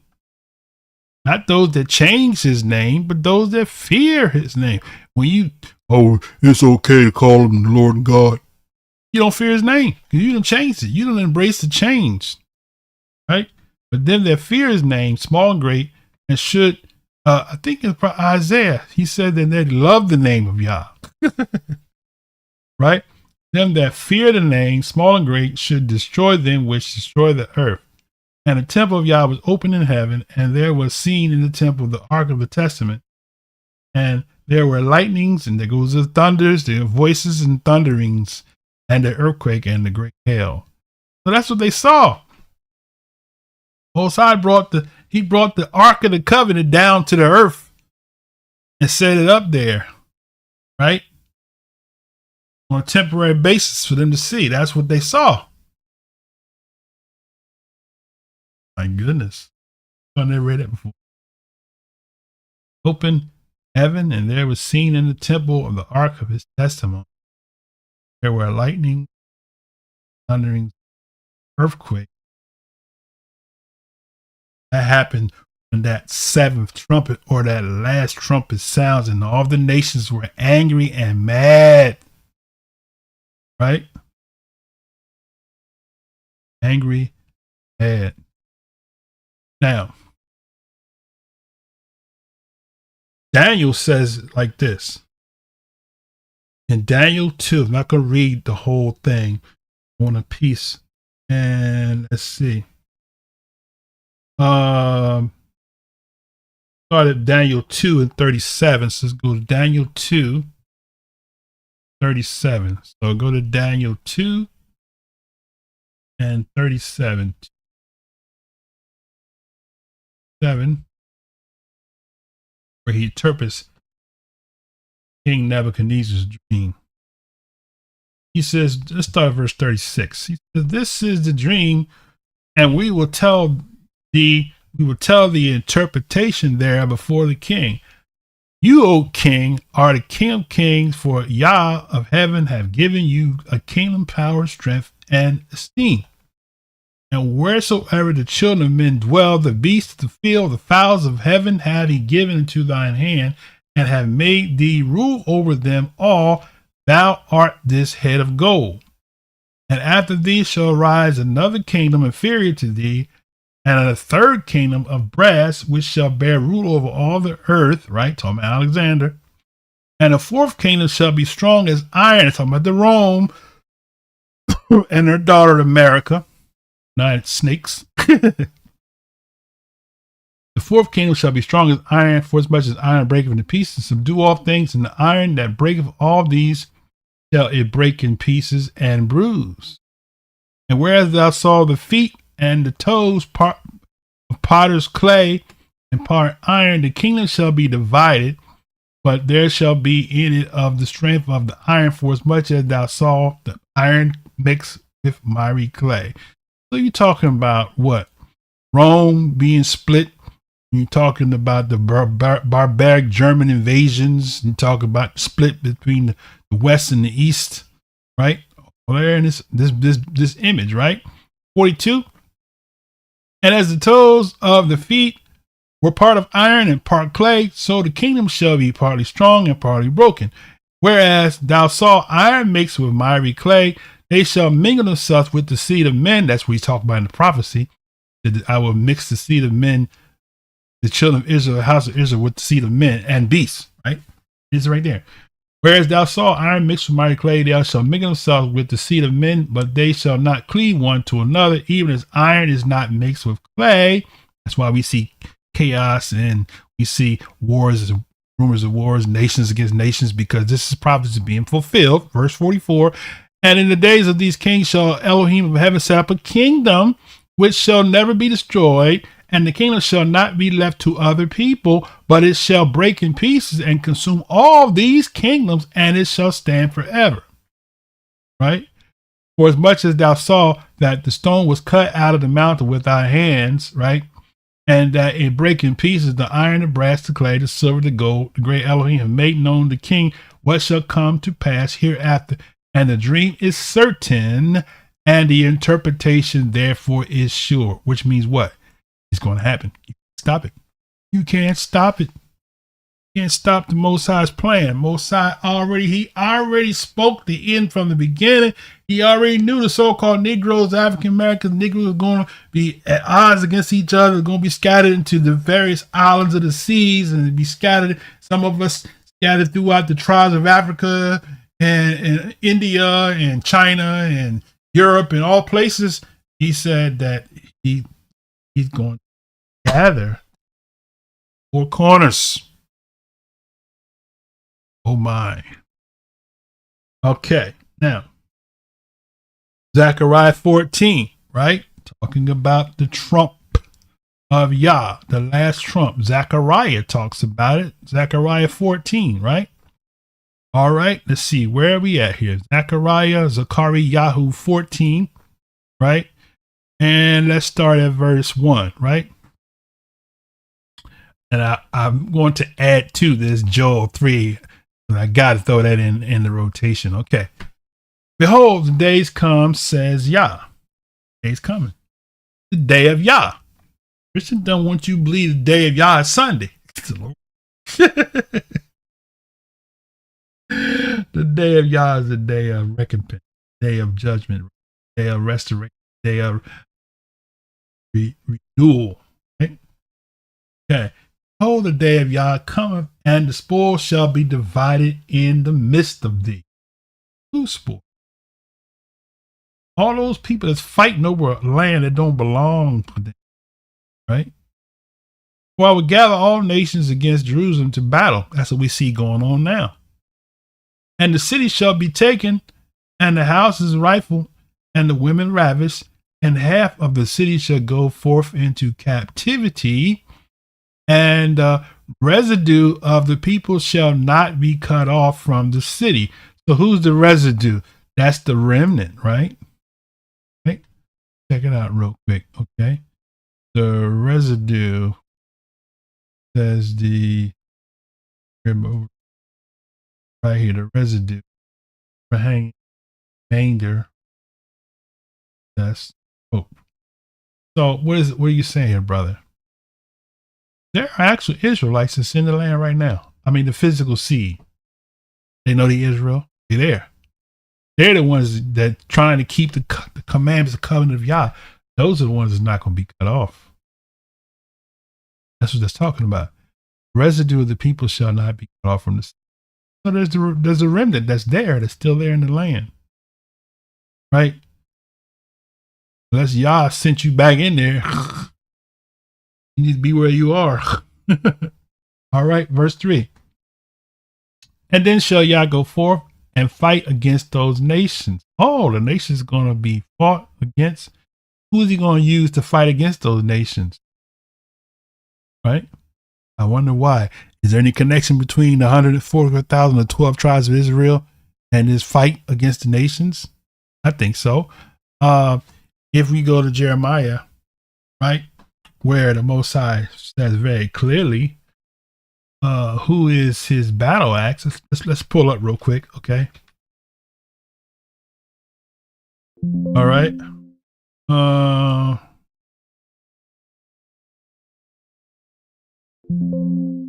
Okay, hold on. That is verse.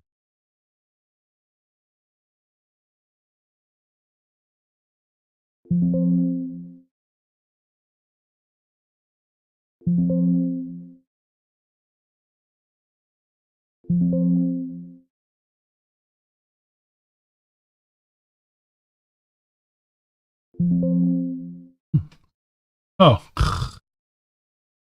Hold on a second. There in a second.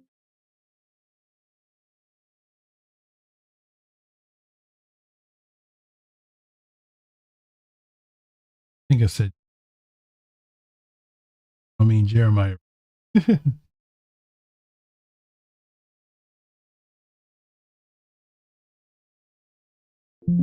Okay. Yeah, 51. There it is. Here we go. So it says 51:20. It says, let's start at 19. The portion of Yaakov is not like them. For he is the former of all things, and Israel is the rod of his inheritance. Yah of hosts is his name. Thou art my battle axe and weapons of war, for with thee will I break in pieces the nations, and with thee will I destroy kingdoms. Thee will I break in pieces the horse and his rider. Thee will I break in pieces the chariot and his rider. Thee will I also break in pieces the man and woman. And with thee will I break in pieces old and young. Thee will I break in pieces the young man and the maid. I will also break in pieces with thee the shepherd and his flock. Thee I will break in pieces the husband and yoke of oxen. And with thee will I break in pieces the captains and rulers. And I will render unto Babylon and to all the inhabitants of Chaldea all their evil they have done in Zion, in your sight, Yah. Oh, I am against thee, O destroying mountain, says Yah, which destroy all the earth. And I will stretch out my hand upon thee and roll thee down from the rocks, and I will make thee a burnt mountain. How about that, right? Okay, now, so who is he going to use? Bring all nations. Okay, he says he's going to gather all nations against Jerusalem in battle, right? And Yah shall go forth to fight against those nations he fought in the day of battle. And his feet shall stand in that day upon the Mount Olives, which is before Jerusalem. Where's Mount Olives at in Africa? And which is before Jerusalem on the east. The Mount Olives shall cleave into the midst thereof towards the east and towards the west. And there shall be a great valley, and half the mountains shall move towards the north and half towards the south. So if Africa is the Holy Land, brothers, it's a no-brainer. Why aren't the nations gathering now in Africa to fight? Why is it prophesying that these people are going to come into this particular land and they're going to fight and be killed and be slaughtered? Right? Okay. Now, verse 5 says, and you shall flee to the valley of the mountains, for the mountains shall reach into Azal. Yes, you shall flee like you fled from before the earthquake in the days of Uzziah, the king of Yehudah. And Yah my Elohim shall come, and Yah my Elohim shall come, all the saints with thee. That's what? At that last trump. Right? And then he says, and it shall come to pass in that day that light shall not be clear nor dark. But it shall be one day which shall be known to Yah, not day nor night, but it shall come to pass that evening time it shall be light. Interesting, right? All right. Now, put this one down. Give you Joel 3, and then I think I got one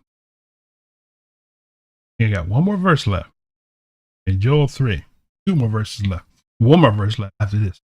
So this give you this Joel 3. God, we can't close out with it.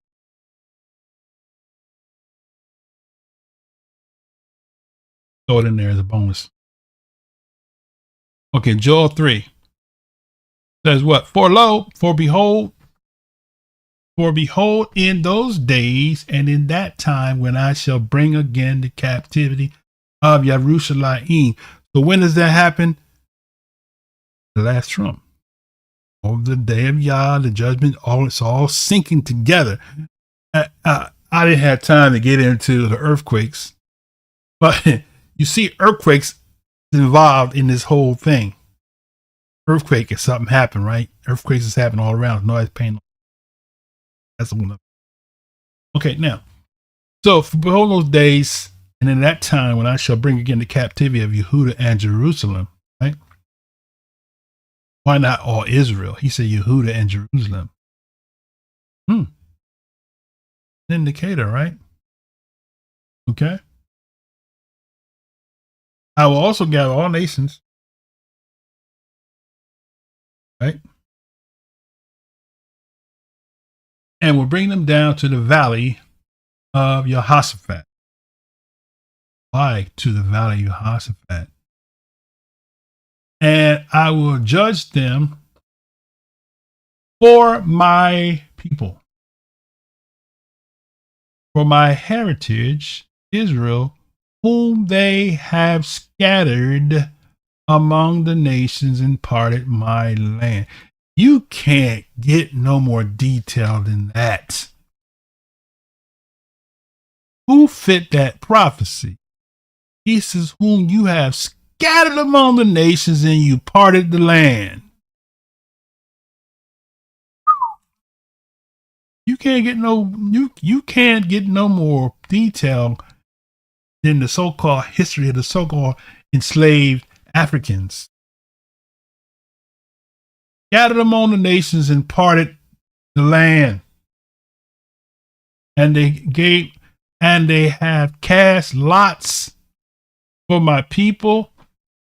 They've given a boy for a harlot and sold a girl for wine that they might drink. I'll never forget when Henry Louis Gates did his series on the African wonders. And he was on the shore in the slave castle. He picked up glass, and there was a lot of glass in the sand. He asked the person that was giving the tour, he said, why is there's so much glass in the sand? He said they would sell a slave girl for wine. I said, boy, does he know the scriptures was saying that?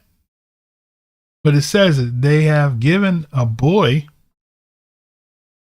for a harlot and sold a girl for wine that they might drink. So the enslavers was bringing wine, and the Edomites, Ishmaelites, Moabites, Amorites that was still in, that followed Israel, looked like Israel, followed Israel into the land, were the ones that sold us into slavery. It wasn't Africans selling other Africans. It was cousins. Psalms 83. Conspirators selling us into slavers. Now, could some of them have been mistaken for Canaanites and Moabites and be in the mix? Yes. Okay. So cousins. So Amen. Some of them Hamites. Back in. So, and they've given the boy for harlot and sold girl for wine that they might drink. Yes. What have you do with me, O Tyre and Sidon? And all the coast of Palestine, right? That's who's in Palestine now. Who's in Palestine now? Tyre and Sidon, right? Who's in there? Persians, Arabs, sons of Japheth blended in, mixed with them, right? Will you render to me recompense? And if you recompense me swiftly and speedily, will I return your recompense upon your own head? Because you've taken my silver, my gold, when you carried into your temples my goodly pleasant things. The children of Yehudah have, and the children of Jerusalem have you sold to the Grecians, that you might remove them far from their border. Who did this happen to? So these Grecians are still around. These Grecians had ships. It's gonna be in my book. These Grecians, right, were in alliance with the Phoenicians, with Tyre and Sidon.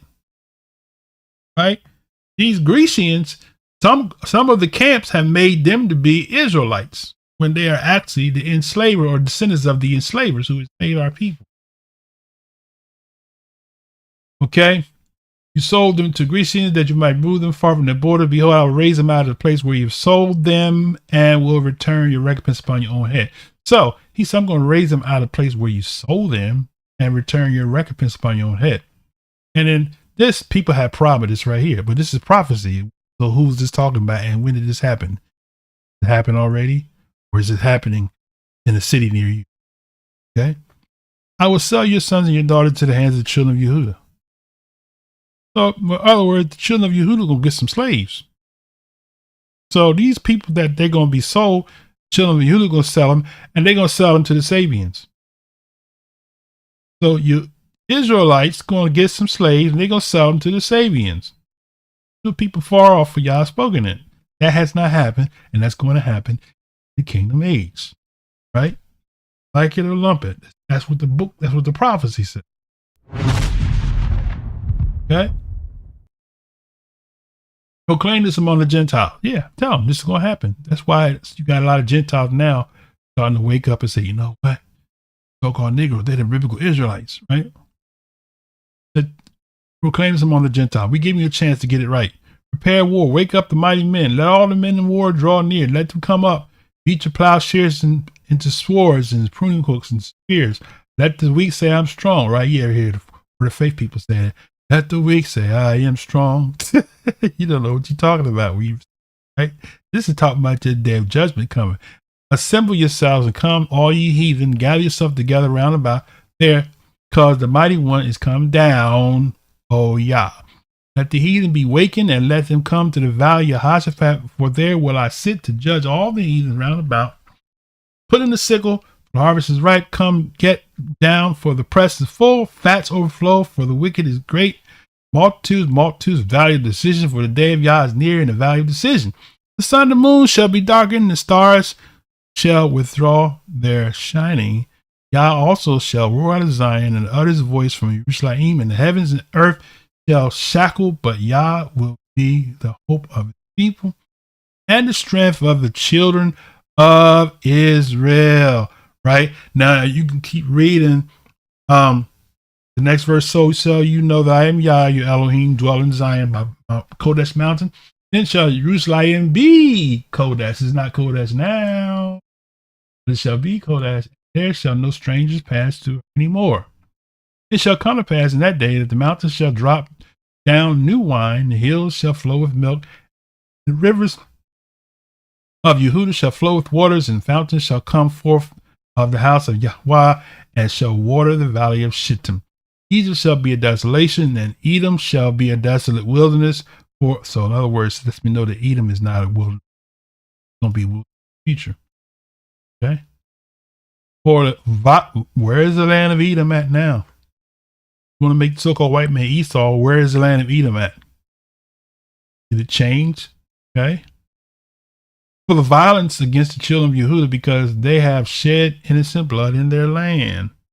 But Yehudah shall dwell forever, and Jerusalem from generation to generation, for I will cleanse their blood that I have not cleansed. God dwelleth in Zion. Right? And now, the closer is Isaiah 2, right?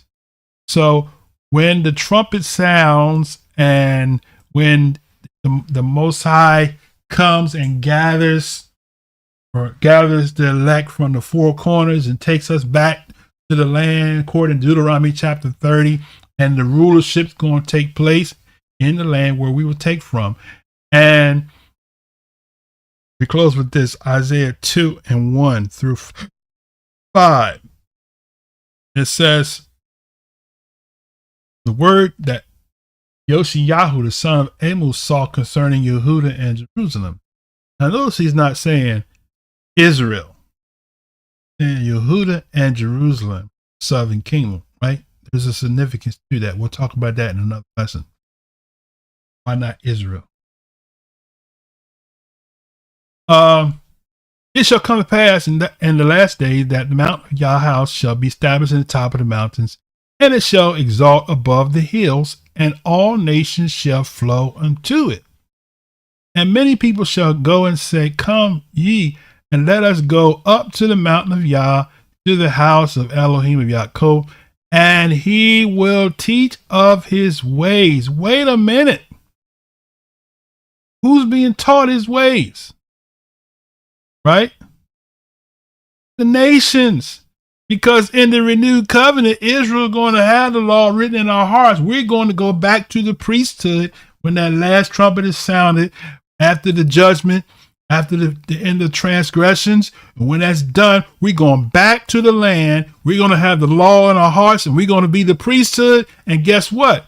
These people are going to have to learn the ways of Yah. All the nations that are full of heathens, wicked, evil heathens, disobedient, rebellious, stiff-necked, ignorant, religious demons, they're going to have to be taught the ways of Yah. They're going to have to be taught the ways of Yah. So all this lawless teaching from the doctrine of grace, called a great deception, the great compromise, all them going to have to be taught the law, and they're going to have to teach it. You're going to have to learn it. He said, many shall go and shall say, come, let us go to the mountain of God. Isn't that where he gave through the first trumpet at the mountain, and call them together, and to the house of God, and he will teach us of his ways, and will walk in his paths. For out of Zion, not heaven, out of Zion shall go forth the law and the word of Yah from Jerusalem. See that? That's the significance, brothers and sisters. Judah and Jerusalem is the capital. That's where the law's going forth, not from the northern tribes, right? From the southern kingdom, who lives down in the south in the heat. Them Negroes, right? They the ones going to run the show, brothers. Word of Yah shall come from Jerusalem, and you shall judge. That said, Revelation talked about that. Revelation, he's quoting from the prophet. You shall judge among the nations and shall rebuke many people. What are you going to be rebuking them about? About lawless living. about the dispensation of grace that they're teaching, right? They're going to be rebuked for this false, damnable doctrine of disobedience called grace, the great compromise, right? You shall judge among the nations and shall rebuke many people, and they shall beat their swords into plowshares, right? They're going to work them. They're going to work them field. They're going to offer them sacrifice. They're going to offer them wave offering, the sheaf offerings, and they're going to offer the lambs and the goats and the bulls, right? And their spears into pruning hooks, and they shall not lift up sword against nation, neither shall they learn war anymore. O house of Yaakov, come ye and let us walk in what? The light of Yah. And Yaakov in 1 John, he tells us that Yah is light. What is his light? Walking in his law. You can't walk in the light, beautiful light, if you're not walking in his law, because the law is his light. Okay? Okay, let's read this part right here. Wrap it up right here. Okay. Therefore thou hast forsaken thy people, the house of Yaakov, because they be replenished from the east, and are soothsayers like the Philistines, and they please themselves in the children of strangers. Their land also is full of silver and gold, neither is there any end of their treasures. Their land is full of horses, neither is there any end of their chariots. Their land is also full of idols. They worship and work of their own hands, that which their own fingers have made. And the mean man boweth down, and the great man humble himself, therefore giveth them not. Enter into the rock and hide thee in the dust for the fear of Yah, for the esteem of his majesty. The lofty looks of man shall be humbled, and the haughtiness of men shall be bowed down. And Yah alone shall be exalted in that day. For the day of Yah of hosts shall be upon everyone that is proud and lofty, and upon everyone that is lifted up, and he shall be brought low. Right? Okay. Ooh, the ships of Tarshish is in that place. So, man, look at this. There's so much in. I'm gonna end it here because this is not the last judgment. We'll kind of go into another level on the Feast of Tabernacles, if y'all permit. We'll get into the judgments more in depth. But that's the time we talk about Yah's judgments, right? But this is the beginning of the end, right? The trumpets, right? And so, let's see. Let me see. I don't know who was tuned in while we were streaming here. I wasn't looking at the comments. Let's see if anybody comment here. I have no comments. Okay. So, brothers and sisters, I'm going to go ahead and prepare to wrap this session up. And so we'll see you all on the Shabbat. We're going to continue along with our series on salvation. And the title of the lesson is entitled, Did Jesus End the Law? We're going to amplify Romans 10. And I think that's verse 4, right? So with that said, brothers, pray you all have a Chag Sameach. Those that are ending it today, those that are starting at sundown today, Chag Sameach. Blessings of Yah be with you and your family on this auspicious occasion. Sorry about that. Yahushua's name.